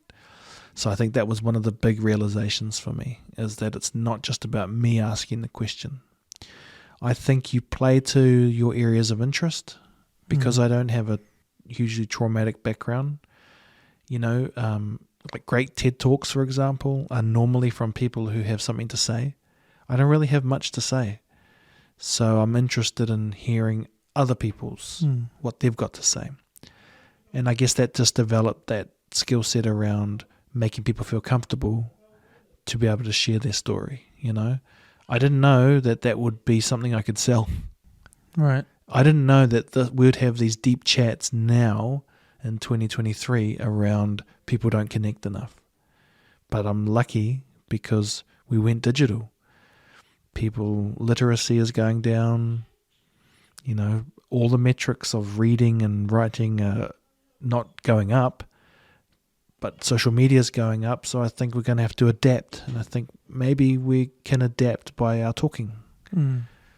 I think it is interesting that Pacific is an oral-based culture. And like, out of everyone in the world, we're the perfect ones to lead the way. That if there was a culture, that had it all on the line, it would be our Pacific cultures, because we did it for hundreds of years like that. And now we're just returning to that, but we're amplifying it with microphones and cameras and capturing those stories forever. So, yeah, I was just trying to think when you were asking that, what fills my cup. I mean, I've probably done 300 or 400 podcasts in my whole podcast career. What fills my cup is just being surprised that there's always something to talk about, that there's always areas of interest. And like when you said to me during this chat, whoa, you kind of took a second, you're like, that's deep. I've had that moment hundreds of times with my guests on the other side, and I've only been interviewed probably 5 times in my whole life, and 2 of them were today. Oh, yeah. And so I'm like, that's buzzing me out that it works the other way around too. Have you been interviewed? Twice, I think. Yeah. Twice. What was that experience like? First time, 3 times. So the first time I was real nervous. Yeah. I think I stumbled what I was trying to say. Because I stutter. I actually stutter. Speech impediment I had when I was a kid. Yeah. So, man, never in a million years would I thought I'd be talking. Yeah. Love That's to talk, interesting. that you headed towards the thing that was probably the most scary. Yeah. In terms of, and recording yourself. And you know how I said, like, I had a good childhood in that. And I was never really, I consider myself a resilient person. And I think because of my speech back then, because I was studying real bad. And I used to get teased a lot at school, especially in primary school. That's when it was really bad. Sort of like slowly went away. I still got it, but not as bad Yeah. when I was a teenager. Yeah. But just getting teased, and I had to bottle that all in. Absolutely. And just make myself strong. Makes you probably so stoked now. Talking feels like such a pleasure. You know, I feel like that with this is going to sound weird, but with my wife, you know, out of all my friends, I was always the friend to the girls. Never the one growing up. It was cool, and you know what I mean? Had lots of girlfriends. And so I always think that they used all of that up then. And when I met my wife, you know, in our 20s, I always say to her, I've got a lot of love to give, darling. Right. You know, and it was being bottled up.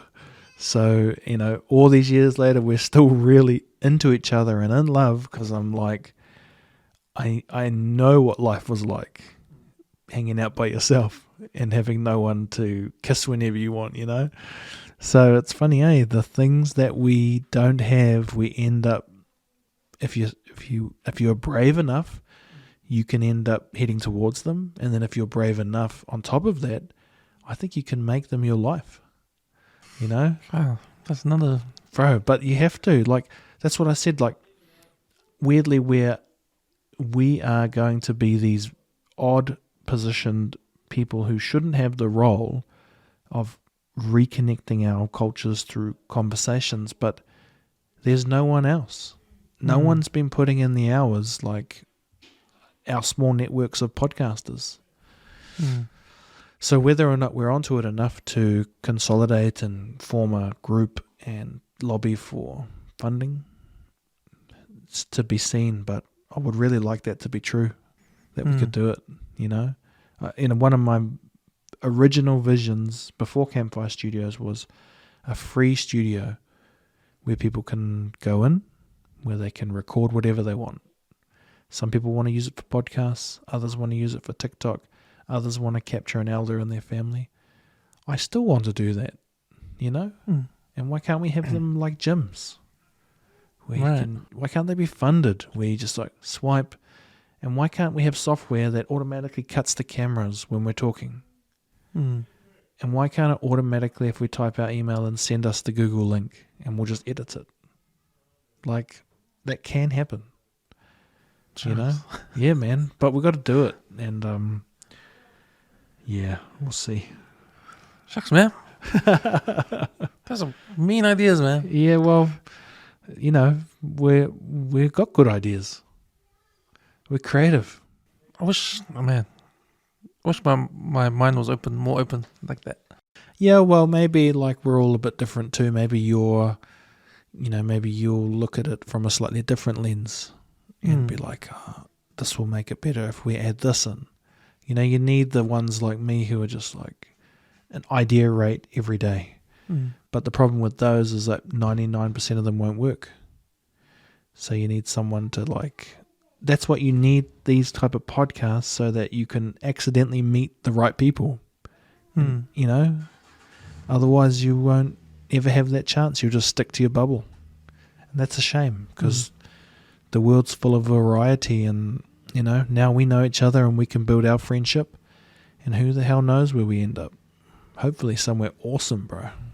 Well, you've opened my mind up a lot tonight about where the podcast can go, more than I knew. It's like I know, but I'm not putting my finger on it, sort of thing. Yeah. You know? And like I said, I told you before, like, the reason why we started this is because there was nothing out there like what we wanted to talk about. And the reason why I like podcasting is because you can say whatever you want. And even like, it's not just saying whatever you want, but it's talking how we talk in the way where how we talk behind closed doors. Or when I grew up, like having a drink with my friends and in the garage or talking, that kind of banter, that kind of stuff. Absolutely. And then when you go on TV, you have to be smart about what you say. You can't, you know? Yeah. But you're in the same space. We're using Spotify, and mainstream use Spotify. You know, we're in the same space. We're talking like we talk, you know? And it's just different. Well, and also you've got other digital tools which are really valuable. Knowing how to upload something, how to cut something up, how to put a title to a clip, you know. I just think companies have 10 people to do what we do with one person. How much do you value the visual side of podcasting? If I could have my own way, I'd just do audio. Yeah, I really too. like it. Me too. Yeah, I went away from I when I started the new version of my podcast, I thought, no, I'm going to be audio, but I got sucked back into video too quick. It's just, especially because the guy who I run the company with, he said, dude, you got a podcast studio. You've never had a podcast studio on any other podcast. Get your guests to the studio, you know? And I was like, yeah, you're right. You know, but I don't like that the incentive is to feed the social media machine, but I understand it. Yeah, you need to get out there in some way. Yeah, because we were just audio for a long time, for a year, and I felt like we had to go on video because that was the way things were going, the trend.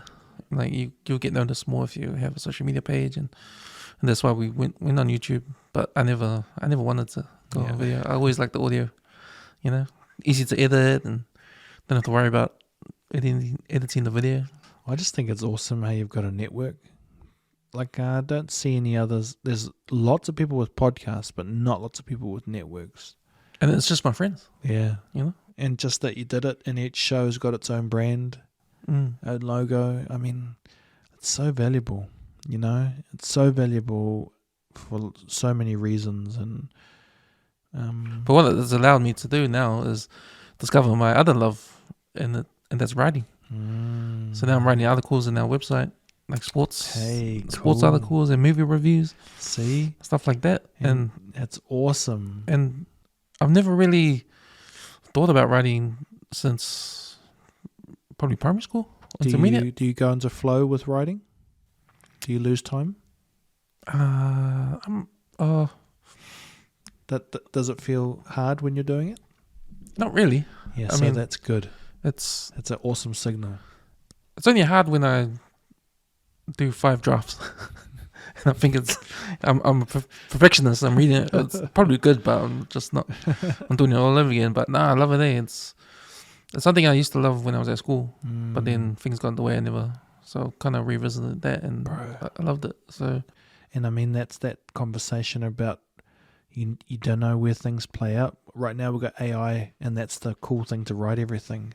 But we're developing that thing in us, which is like, that's AI. That's not a point of view. Exactly. You know? I've tried it, and it spits it out. But then it's not my words. It's not how because I got my own slang, and I put that in the writing. You know, you got to. And then, I mean, that could be, you know, that's that thing we were saying about. Wouldn't it be buzzy if that ends up making you heaps of money? Because that we couldn't have seen that. You didn't know that AI would totally take over writing, but it would not make people feel, which is what people love about writing. So, you know, even that your network could expand into, you know, we do audio, video, written. Perfect, bro. It's awesome. Been following the writer strike in the US. Have you been following that? Yeah, I mean, because the AI has come up. Yeah, in one of the things. It's pretty. It's out of it. It just makes me think about what other industries the AI gonna take over, because I can see that happening. Like the writers want AI as a tool to help them write the scripts, but studios say, what if we replace you with the AI? Yeah. You know, I don't know. I think we just got too many complicated needs for a computer to really do it for us. And I think we're going to find that the most valuable stuff is what we're doing right now. I think it's just so ironic, you know, that we have to be in a garage in West Auckland to have these high-end conversations. We should be in the Beehive. That should be a podcast studio with free flights and awesome guests and amazing conversations and all the support. But, you know, that is... Yeah, I don't know what looping back around, I don't know why people are so afraid of being authentic. Maybe they just not used to it, I guess. Talking to Or strangers. forgot. Mm. You know, like, But it's not like we're asking them to spill their guts. So, it's just... or if they do, you will have earned it. Mm. You know. Oh, yeah. I find that a lot of the times, especially the long ones we've had, like, it takes a while for them to open up. After 2 hours of talking, they start, Yeah. because they're comfortable or Absolutely. they start trusting you. But isn't that an interesting insight that Mm. that's true? Mm. You know, and the fact that we don't take it serious, that take a doctor's appointment, they're 15 minutes long. What the hell are you supposed to achieve in that time frame? Who's the genius who said 15-minute appointments are good? Maybe they're more harmful for you because you have the simulation of hope. But when you realize your doctor can't even help you in 15 minutes, you double down. See, that's a good point now, because not only you can interview the elderly, you can interview people in your life that need 1 hour talk. Absolutely. Like a doctor. Absolutely. Like a doctor. Absolutely. Get them on the podcast, talk for them till 2 hours, and then your next visit, it's got a better relationship or, understands you. But do that for anyone. I have not come across any examples where it doesn't work. Maybe where it doesn't work is the people who have broken your trust. Because a podcast is very sacred in some ways, It's... You come into it with the idea that you'll hold me up and I'll hold you up. Maybe that's why media holds a tight grip on it, because you can write as if you are trustworthy. We're talking about the news and whatnot, and frame it in a more propaganda way. Whereas I think successful podcasting leans everything on you convincing me that, and I convincing you that, we're two people willing to connect. Yeah. Again with the connection. Bro. Yeah. It's weird, because connection really means internet now. Are you connected? Or It's unofficial now. yeah. But it's not. It's, as far as I can see, there's nothing more powerful. I mean, that is what the guests on the podcast said about suicide. If you want people to not take their own life, find a way for them to have a meaningful connection. It wasn't anything else. It wasn't more internet, more pills, more money. I mean, although money would be a useful thing to help you with lower stress, meaningful connection. And that connection happens when they can relate to the conversation. And trust. Yeah. That the person they're with has got their back, But the listener too, if they can relate to that conversation there. So sort of makes sense that you got to have a whole range of conversations. Whole different... Like when we talked about, we're raised okay, but when we hear horrific stories about trauma, the more different stories of trauma, there's more content out there for people to relate to. Yeah, and how people got through it. Yeah. That's how I've always felt my podcast. I was trying to aim towards that, What's something that blew your mind, and what's the lesson in that? It was a bit of a sloppy way to do it, because really I'm interested in a lot of things too, But as I got better at it and interested in it, that topic of hope and really optimism. What makes one person optimistic, even in the face of, what do you call it? Like, I don't know, I start talking a little bit more metaphorical, like, why can somebody see the light in the dark where for others the darkness consumes them? And, if you look through history, some of the writing around the Holocaust survivors, all they had was optimism that one day they would get out, and that kept them going. And the ones that their flame is extinguished, they lost hope. There's that book, The Meaning of Man. Yeah, that's right. That's the one. Yeah. All he had was hope. All he had was hope. That was the only thing. But where the hell's that conversation for our people struggling with mental health? where's the hope? You know, I don't ever see it. I say it all the time just because that's my little area of interest. But the hope that you're going to be in a better place in 5 years' time. Absolutely, that kind of thing. Yeah. Absolutely. Let me show you somebody who's come from your story and found their hope. You know, and comes in weird places. I talked to a guy on the podcast who, on my Beacon of Hope podcast, convicted of murdered his drug dealer, went to prison, found a book. It was like, Aristotle or something. That sent him down the path to become a doctor of psychology and understand the mind. He's out. He helps hundreds of thousands of Kiwis every year. It's like, really? There's even hope in that darkness. And just all chance that he could read well, that he had a buffer to teach him how to read. He probably had some love from parents. But a lot of the people inside, I don't think they'll have that buffer. So we've got to work extra hard to provide hope. And don't know if I mentioned it in this podcast, but one of the big initiatives I want to do is to have a podcast designed for inmates of Māori or Pacific origin. There's the one now. I interviewed the guy that does the Fallon Show podcast. Oh, cool. Cool, I'll check that out. Yeah. I haven't put it up yet. Yeah. I've got a bit of a backlog. Sorry, everyone that's waiting for their content to come up. A bottleneck. bottleneck. Yeah, got a bit of a bottleneck. And your cause can't be in effect because there's a bottleneck. Exactly. Yeah. But exactly those kind of stories, man, that we need to hear. Because if you weren't doing your podcast, we wouldn't hear these stories. Sometimes the people we get on. Same with you. You'll never know the people who you've influenced in a positive way, and you should assume that it's true. I met a young girl the other day that, when I was mentioning we teaming youth up with elders for a podcast, and I saw the youth the other day. I said, "Oh, how's it going?" And she said, "Since that podcast, I catch up every week with that old lady for sushi." And I was like, every week? That podcast was like 6 months ago. So yeah, we're mates now. And I was like, yes, it's real.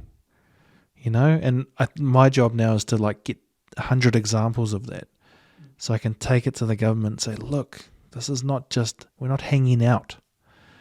This is not just chill time. There's other things happening here, and it builds real connection. And if you don't do this in your communities, well, stand by for more dramas. Hey. Yeah. Yeah. Shucks. Cool, man. Did I blow your mind? Oh, yeah, man. You blew my mind twice, I think. That's a good chat.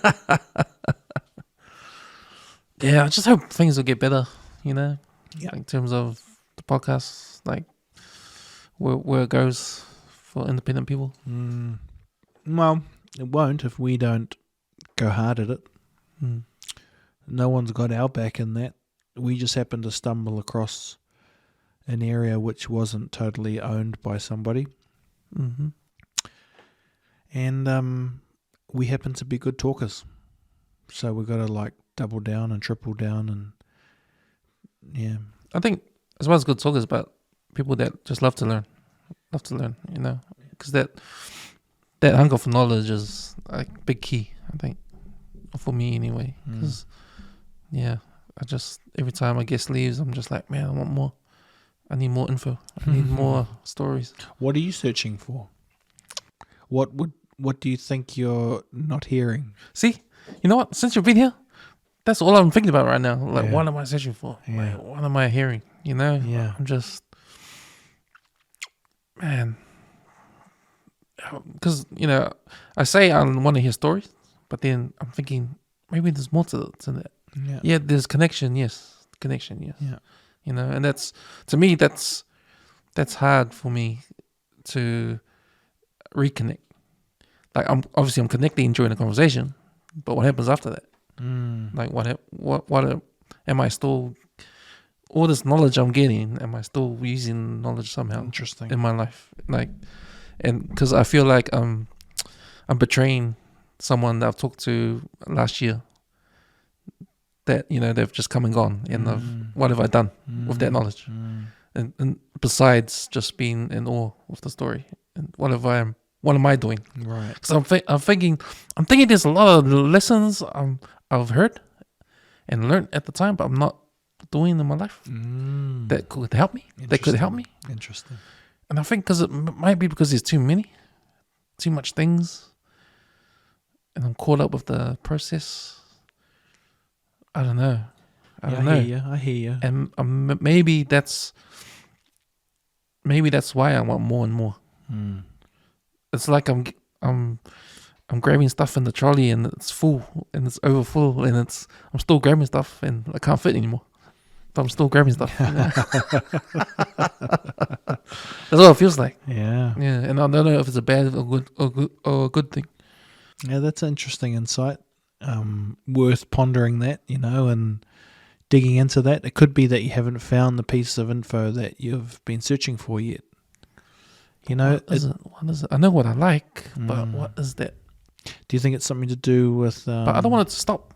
See, is that question saying if I find it, I'm going to stop? No. It was explained to me one time that you only make change when you're in a certain level of discomfort, which is something we might not recognize because we haven't been in certain levels of discomfort. One of the big amplifiers for me to do my own thing was a negative experience with a manager. Right. That for the first time I felt the pinch of life leaning on me. And that was enough discomfort to say stuff that, nah, I'm doing my own thing. But at the same time, it's everything you've experienced and learned over the years helping you. That's right. That's your buffer. That's right. Yeah. So I knew I was okay, but I knew that I didn't want to feel that feeling more.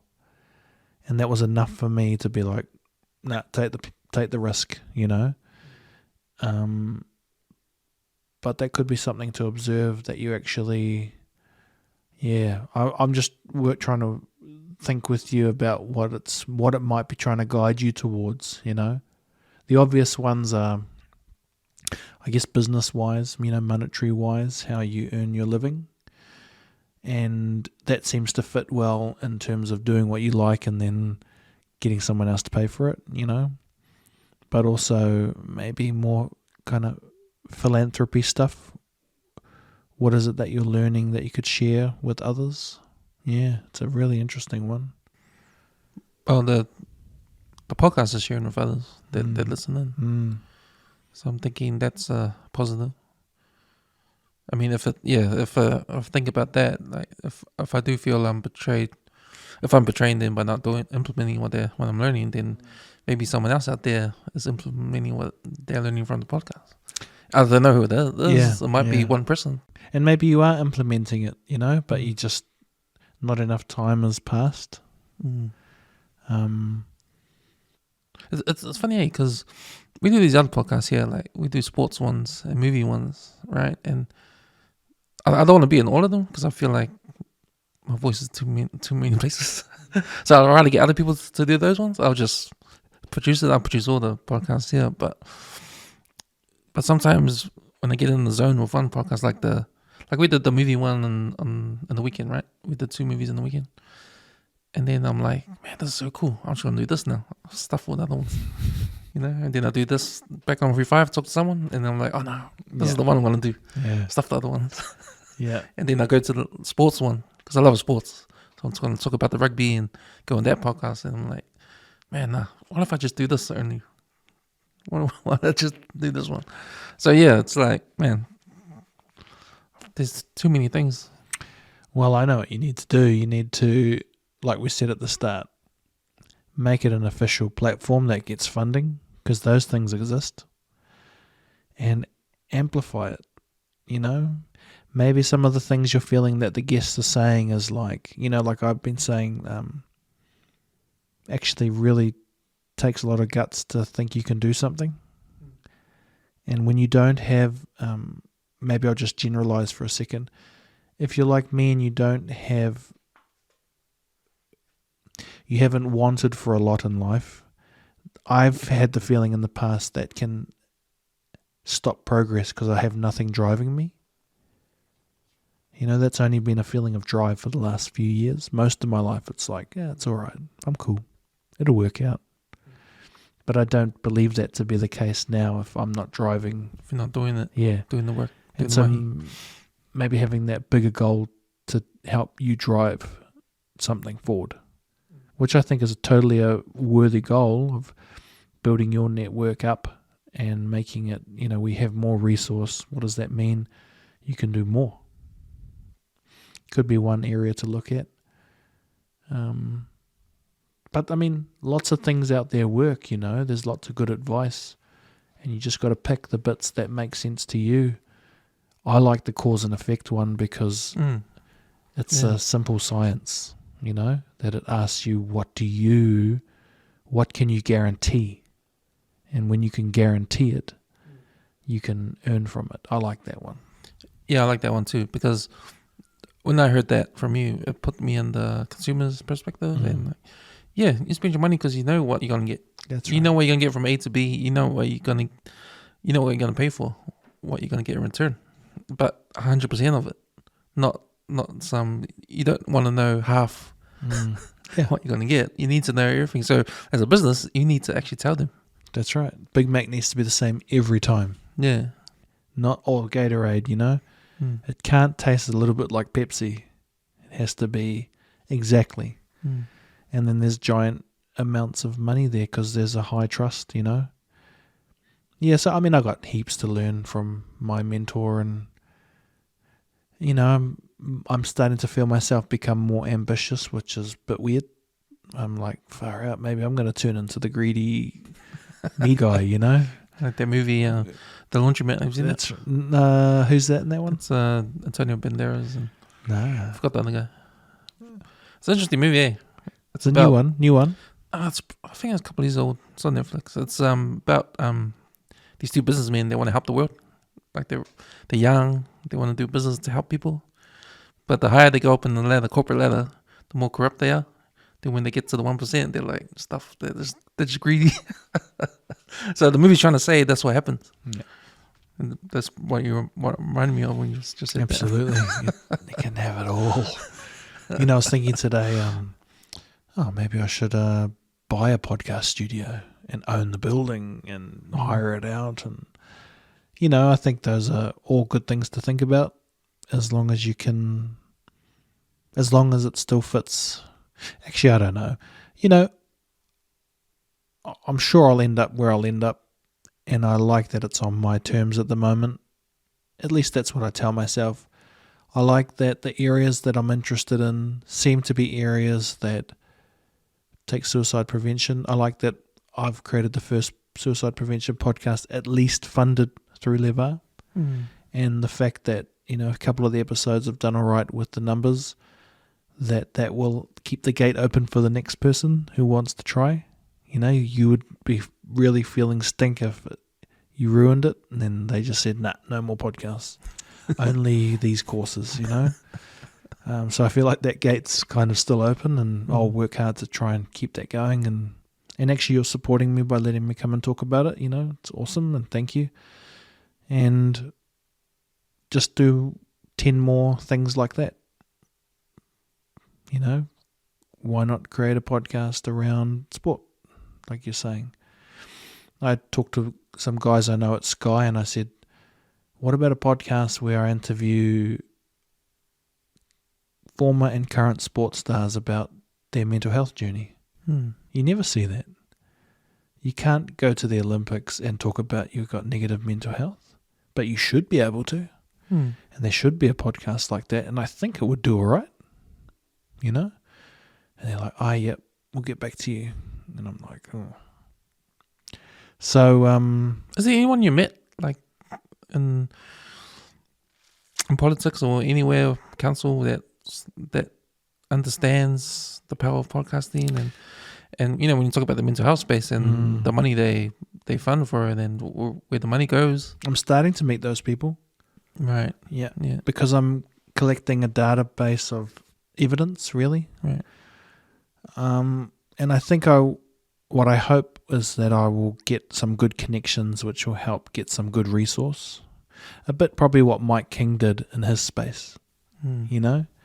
The difference with Mike King is he had already a profile, but he's ground it out and probably made some enemies along the way, but he would see that as okay because he's advocating for something he thinks is really important. I think my secret, though, which I'm happy to share, is that when people come together, they connect.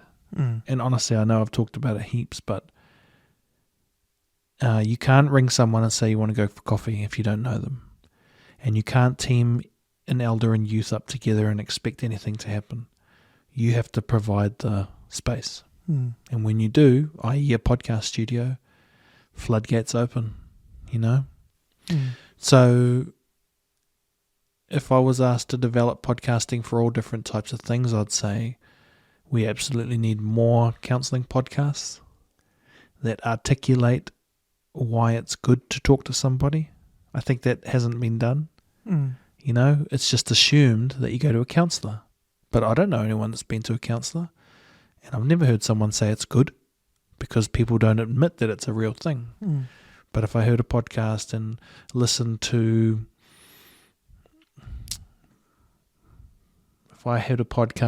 listen to Sonny Bill Williams talk about talking to a counsellor, and he helped me believe in that trusting somebody, then I would think, oh, okay, that's legit.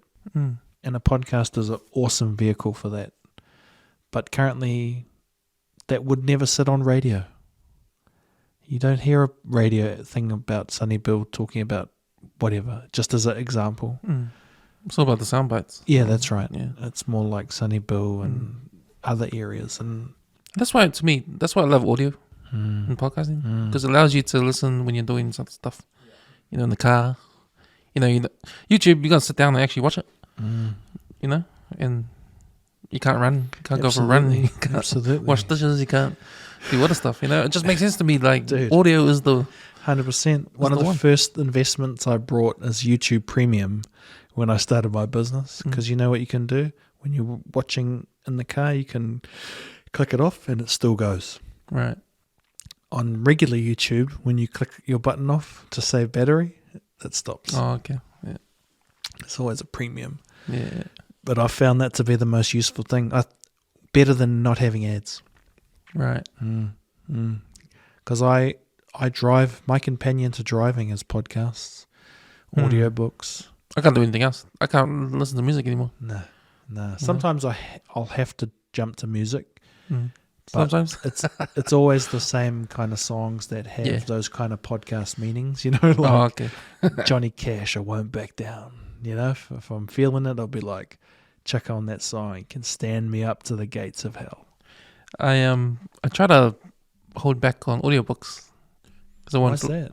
Because I wanted to listen to podcasts. I knew if I would start doing audio because I read, but now I couldn't find the time to read. Okay. So then I had to switch to audiobooks, but I didn't want to because then I won't listen to podcasts. That's funny.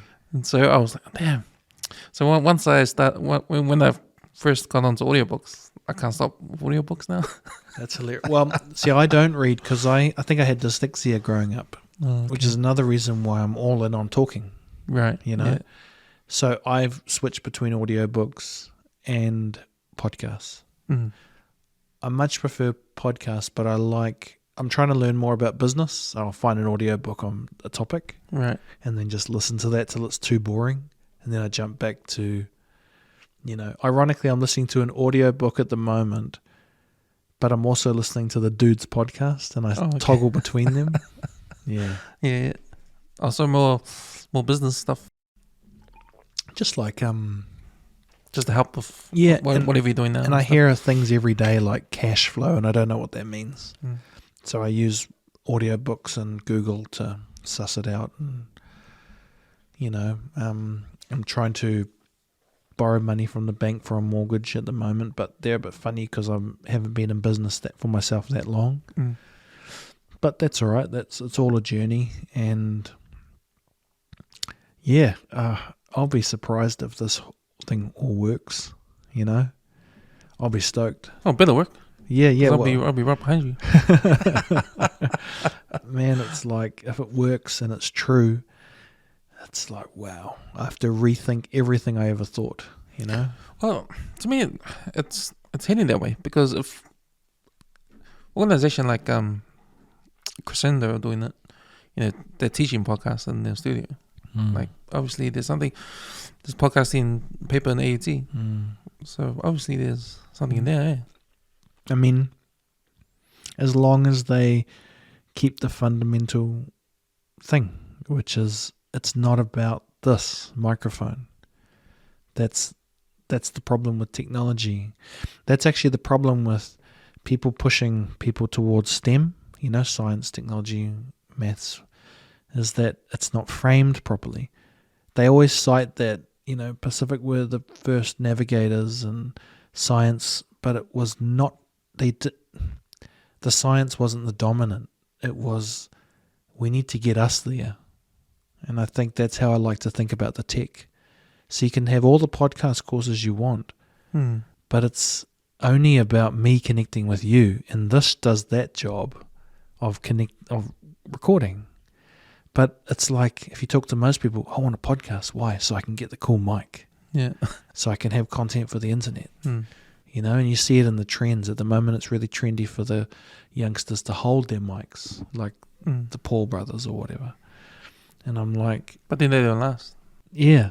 And what I think makes it interesting for celebrities to podcast is they finally get to talk a little bit openly. And that's what we should admire, that people like Logan Paul who have a podcast are now glorifying open conversation. Even though it might be kind of clickbaity, he doesn't have a whole team writing for him. Maybe they do, but I don't think it's possible to do it in a podcast. So... It's interesting because I told you before we jumped on the mics, now I'm always looking at the trends in America. Since America's like the forefront podcasting and all that. And I saw something about AI. Actually, I saw AI editing the videos, like swapping the cameras back and forth all by itself. Yeah. I saw that one. And then I saw one that actually writes your description from the transcripts. Like you do the transcripts and then the AI can take the transcripts and write your whole description in the thing and all that kind of stuff. Which, I mean, it's you can imagine in 2 years, no one's got an advantage. At the moment, the advantage you have is if you have a team, you have a best writer, best camera. So what's the advantage? And I think the advantage is your own perspective. Eh? And exactly. Yeah. And that's what 100%. you can't. Well, unless an AI can own your data set, maybe it's possible it could get your likeliness, it could talk like you, but at the moment it can't. Imagine, Can't think like us. But imagine if you could record an elder, and then you could upload that to AI, and then you could have a chat. That'd be cool. I had that vision of we get into Black Mirror kind of stuff. Yeah, bro. But in a positive way, where you've got 100 podcasts with your grandmother. You uploaded all of that. And then you can say, hey, Grandma, what would you do in this situation? And the AI can go through and say an accurate prediction. Well, when I was a kid, I think that would be cool. Well, think about your kids and your grandkids. Like, dude, I think about it all the time. Like, they could talk to you with AI taking hundreds of hours, thousands of hours of us talking on. That's right. Online, They will know a version of me, even just watching the podcasts, that they don't know of me. Yeah, exactly. Yeah, it's a legacy that I leave for them. As long as I remember to put in my will the passwords, because a lot of my stuff, older stuff, I make to private, Even that concept is powerful, and I think it's something overlooked as well. Absolutely. Like when all my guests that come on, like yeah, it's still going to be there Yeah. 50 years from now. On the Beacon of Hope podcast, I ask most guests to say that they love somebody, because that actually what we didn't talk about is on the Beacon of Hope. Why I kind of changed is my mum died a year ago, and so because I had a good buffer, because she loved me, I don't have anything left to be said. I'm just happy she's at rest, So I miss her, but I'm not like, I have no trauma from that, apart from the missing. But when I did recordings with her before she died, normally when you have a good relationship, you might say, I love you too, when you're going. But I should have got her to say that in the podcast. And I just didn't. We just ended by like, okay, Mum, that's the end. She's like, okay. So that's the last bit. And I put that in my podcast at the very end as a reminder to me. But I say to guests, I think you should say you love someone sometimes. And it would be cool if they could say they love someone on my podcast, because in 100 years, 50 years, maybe that's one of the only places online where they are saying that they love their kids or their wife or a friend. And so that's a kind of out there moment that is becoming a little bit of a tradition on my podcast. Oh, that's beautiful. Yeah. Yeah. I call it a morbid moment. Morbid? Oh. Yeah. I'm like, because I always think like it's hard to kind of celebrate stuff like that because it requires you to go into the after. It's much easier in our society. I think we're very much geared towards the now. But I'm prepared to have a go at those things, because it is a legacy that we're leaving. You've got 200 podcasts plus of your views, your thoughts, your perspectives, your learnings, your fears. I feel like that is powerful. I feel like a lot of my guests don't realize. They leave. Oh yeah, it's done. But yeah, and it's good on you for doing that. I love you, because it's something. It's like a service, you're doing for people. That just adds on to the service you're doing for people already. The connection and giving them an opportunity to connect to their family. It's just like we don't think that life is short, eh? Particularly if you're from those families which there's a bit more support, a bit more buffer. It's hard to believe that we're kind of halfway through already. How old are you? 45 in June. Yeah. Oh, you're a good-looking 45. I'm 42. But we've probably both got friends who are younger and look older. Yeah, no, I hear what you're saying, because yeah, I just buried a friend of mine last week, and my co-host, he passed away last year. Both ill. They were both ill. And see, that's been a wake-up call for health. Absolutely. Health-wise, and just knowing that you're that second half of your life where things are going to happen. You have to look after yourself, and now that the podcast is like one of the main things, want to keep going. That's a reason to. Or your family was always a reason. But this is just another extra added thing to live for. Yep. And that hunger I told you about, I need to prolong that. I need to get as much as I can. I definitely have that sense that it's all now. I don't want to be 50 having awesome ideas. I talked to a guy on the weekend, went to take the kids to a birthday, and he said, he ran his own business and he did it his way, and keep going, you'll be fine. And I was like, oh, thanks, mate. And he said, but I wish I did it at 20. I did it at 40. And I'm like, shit, I'm 40 too. And if he's saying he wish he did it at 20, I already burnt that 20 years. So, Life is short, eh? Eh? Life is short. Oh, bro. Heartbeat short. And unfortunately, in this society, with our ancestry, statistically, we're short here. So we've got Stats don't lie. go a bit harder, and I think I want to be around a group of people that's backs themselves to do something awesome, and that brings wealth and hope and optimism, and that it can be passed on. I think that's the only intergenerational change that's possible. It can't come from top down. It has to be from our kids only hung out with people who were used to making a living in their own way. When I look at, people in my family, we're honest people, but we always worked for somebody. And I was really worried about telling my dad that I'm going to do my own thing. In fact, for the first 6 months, I didn't. Why? Because he didn't believe in... No, I think he just thought that that's not the way to go forward. You've put the last 20 years into learning how to do this and that. Just get a good job, mate, And to my surprise, my wife, she told him one day. And he's like, that's awesome. It was completely different. And now he's my biggest champion. I'm just like, what? What?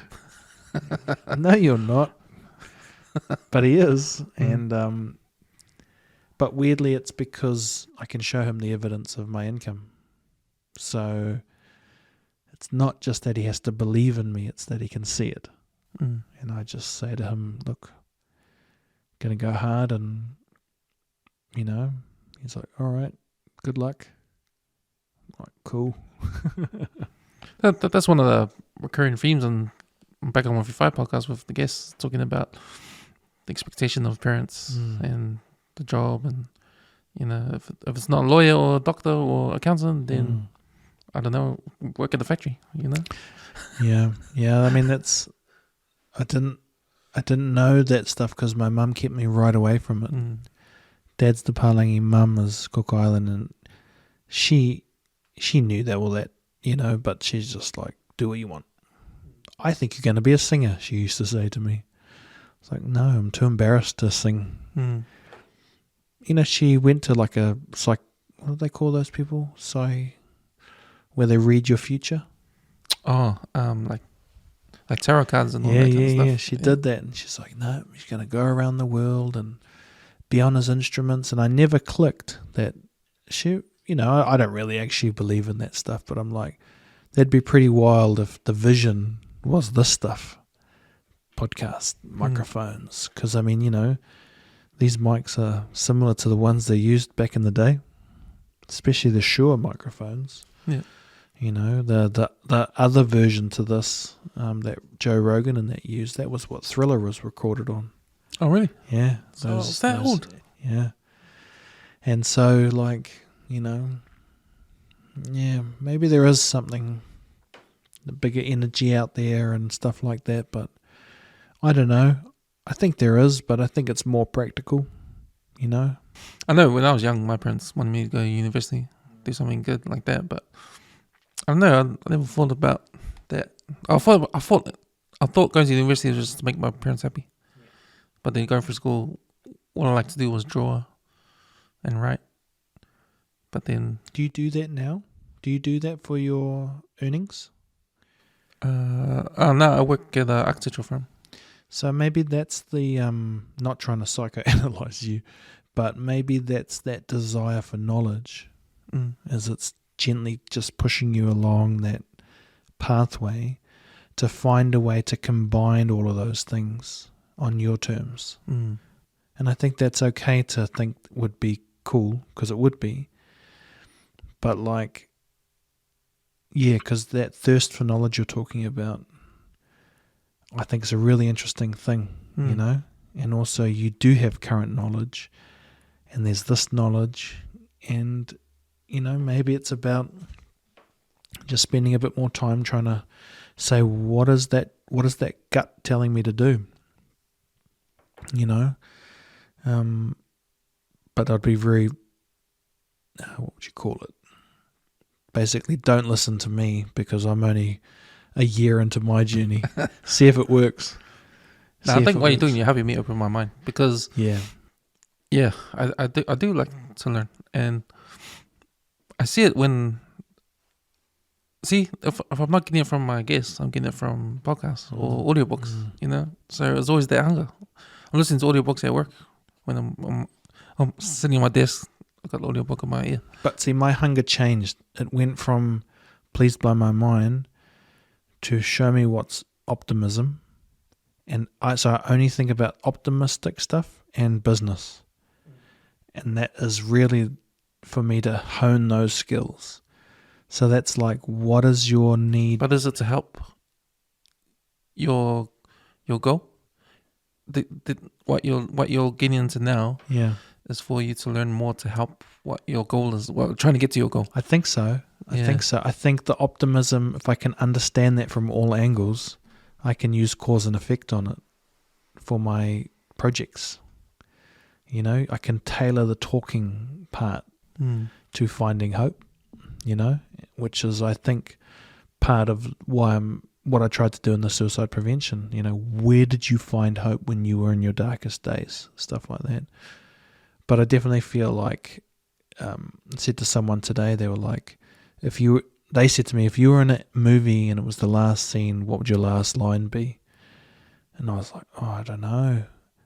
And then I think they said, and you had to say it to your kids or something like that. And I was like, just trust your gut, you know? And I think that gut feeling, you know, let that, I'd hope to encourage that whatever you're feeling with your thirst for knowledge, tie that into your gut to say, like, what's it telling me? Be a journalist? Bro, I'll say, do it. Do it, you know. It can all be part-time too until it's not. Yeah. No, why not? Because it's not like our country doesn't need it. Hey, you know, especially if it's a journalist on your terms. Well, I like our voice, our real voice, raw. You know, not censored, not being told how to talk, not being, you know. That's what I like. And that's what I like about podcasts. You know, and because it's out there for people to listen at and what they can relate to. You know, and it's just something. There's that is strong in my head. You know, and that's my drive to get there, to do that, to service that for people that need something to listen to that they can relate to. 100%. You know? I think therapy only works that way too, if you're totally open to being honest with it. You know, when you hear about therapy or counselling. And I think life only really works like that. I haven't seen a really good example of let's control somebody and what they say and that is anything positive. You know? Most people you talk to who grew up in really strict households where you couldn't say something are dealing with that pain now. And that's from all cultures, I think, too. You know? Technology helps. I know. I know I saw something, I heard on the podcast, this new thing about, you know, commentary in sports games. Like, there's going to be a podcast version of that where people can have an app where they can tune into anyone in the world that's doing their own commentary about that game. You know? So you don't have to listen to Justin Marshall and being biased and that. Yeah. But see, that idea, I love that. I love putting things in people's hands. You know, putting media in people's hands in a way where they can use it to push whatever they love to do. Yeah, and I'd like it if it could help you learn, you know? I've sometimes wondered why, you know, Siri on your phone, why does it not talk back to you in your voice? You know? I should be able to say, hey, Will, what's 5 times da-da-da? And it's like, the answer is whatever. And like I think you would learn from that. But at the same time, speaking about listening to something you can learn from, I mean, that's not a reason why I appreciate people that do podcasts, because you might not learn from a multitude of podcasts, but you might probably tune into one that you do learn from, because that's the one that's the voice you can relate to. Absolutely. You know, to me it's specific. It's not about. It's like with radio, they want everybody to listen. Yeah. But with podcasts, it's specific people. You know, you're doing it for. No one's forcing you to listen. You only listen because you like it. You know, and there's so many out there. You got so many choices. The problem is to find it. That's right. That's right. And there's no other network that you've got in the Pacific community. Have you ever seen another network apart from P&M, which has a bunch of radio stations, but not a podcast network? No. Sitting on I was going to say gold mine, because more gold mine for audience members who need to know, who need that encouragement to be able to hear free flow conversation on any topic, in lots of topics. And like, I think we're falling into the trap that our Pacific community, we mentioned it before, is only represented on camera through colour and smile. It's like, really? There's comedians, philosophers, conspiracy theorists. We've got it all. It's just like every other culture, eh? How come English-based language, stuff has hip-hop channel and a variety, I guess I'm saying. So, we have a girls' podcast called the Afkasi Scoop, right? So I don't know if you heard it, but the girls got Samoan and one's part Irish, part Scottish, the other one's, But they talk about taboo topics that island girls don't talk about. But they're comfortable talking about it, like sex or, just stuff you don't hear Pacific Island girls talk about on the media, And they just comfortably talk about it like it's nothing, And that's... See, but they get a lot of listens because, and mind you, more males than females listen to their ones. That's right. And it's like, because there's nothing out there like that. They're filling the gap out there that it's not filled. They're the only ones talking about this kind of stuff.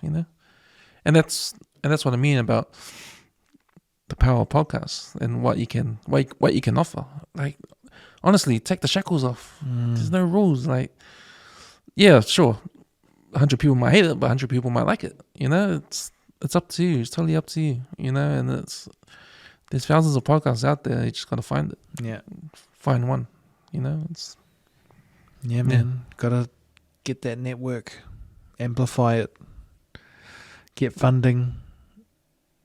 It's as valid as every other platform. It's just sitting, waiting.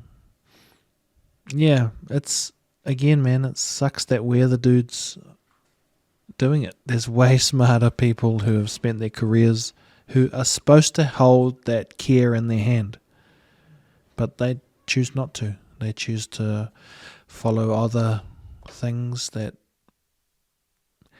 if our great ancestors could vote for us, they would pick us.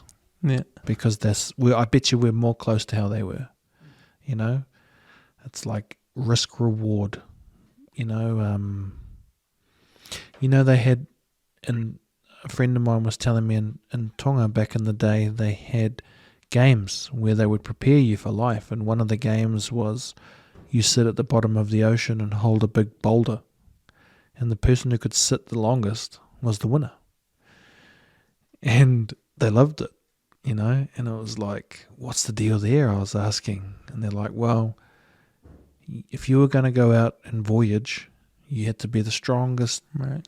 And that was a way of showing that, And I think it's something like, although we're not doing that, it's kind of like there's something about being able to sit down and have an awesome conversation for 2 hours, and to find new things to talk about and to practice that and to dream together that is equivalent to that. It's not hard to stand up and read a speech that someone else wrote. That's easy. Primary school kids could do that. That doesn't mean you're awesome. It's awesome to get up there and speak from experience and your heart and what's going on, and being influenced by knowledge you learn through conducting hundreds of chats. That's leadership. You're a leader, bro. Lead us. You lead the way first, Will. Like I said, I'm right behind you. Will Fleming, bro, thanks for coming on the podcast. Thanks, man. I appreciate it so much. It's Man. longest podcast we've ever done, but I only needed to go for a wee for half of it. Oh. I should just got up and went. No way. That's the Joe Rogan thing. You're not a good guest if you have to go toilet. You got to hold on to it and talk through. So, what's happening for you next couple of months? Big couple months. We'll find out if we get funding for a podcast around capturing stories from families who went through Dawn Raid stuff. So that'll be huge. Important. Yep. And we want to really base it around not pointing a camera in front of our elders and say, relive your trauma. We want to do it where they pass that knowledge to their young people. So that will be a slightly different intention there. Really, we're just going to keep doing what we're doing. I'm going to keep building relationships with people who have deep pockets in the government, and to advocate for more conversation, podcast-based authenticity, and try to push that boundary as far as I can. I understand that people will feel pressure to not talk authentically, but I will try and advocate that that is really the only way. And just keep working with our schools. Our long-term plan with the schools is to develop a NZQA accreditation. Nice. So that any child can do a podcast and get credits for it.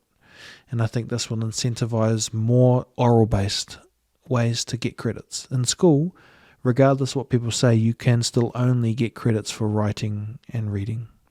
And although that is important, as we've discussed, it's not the total picture.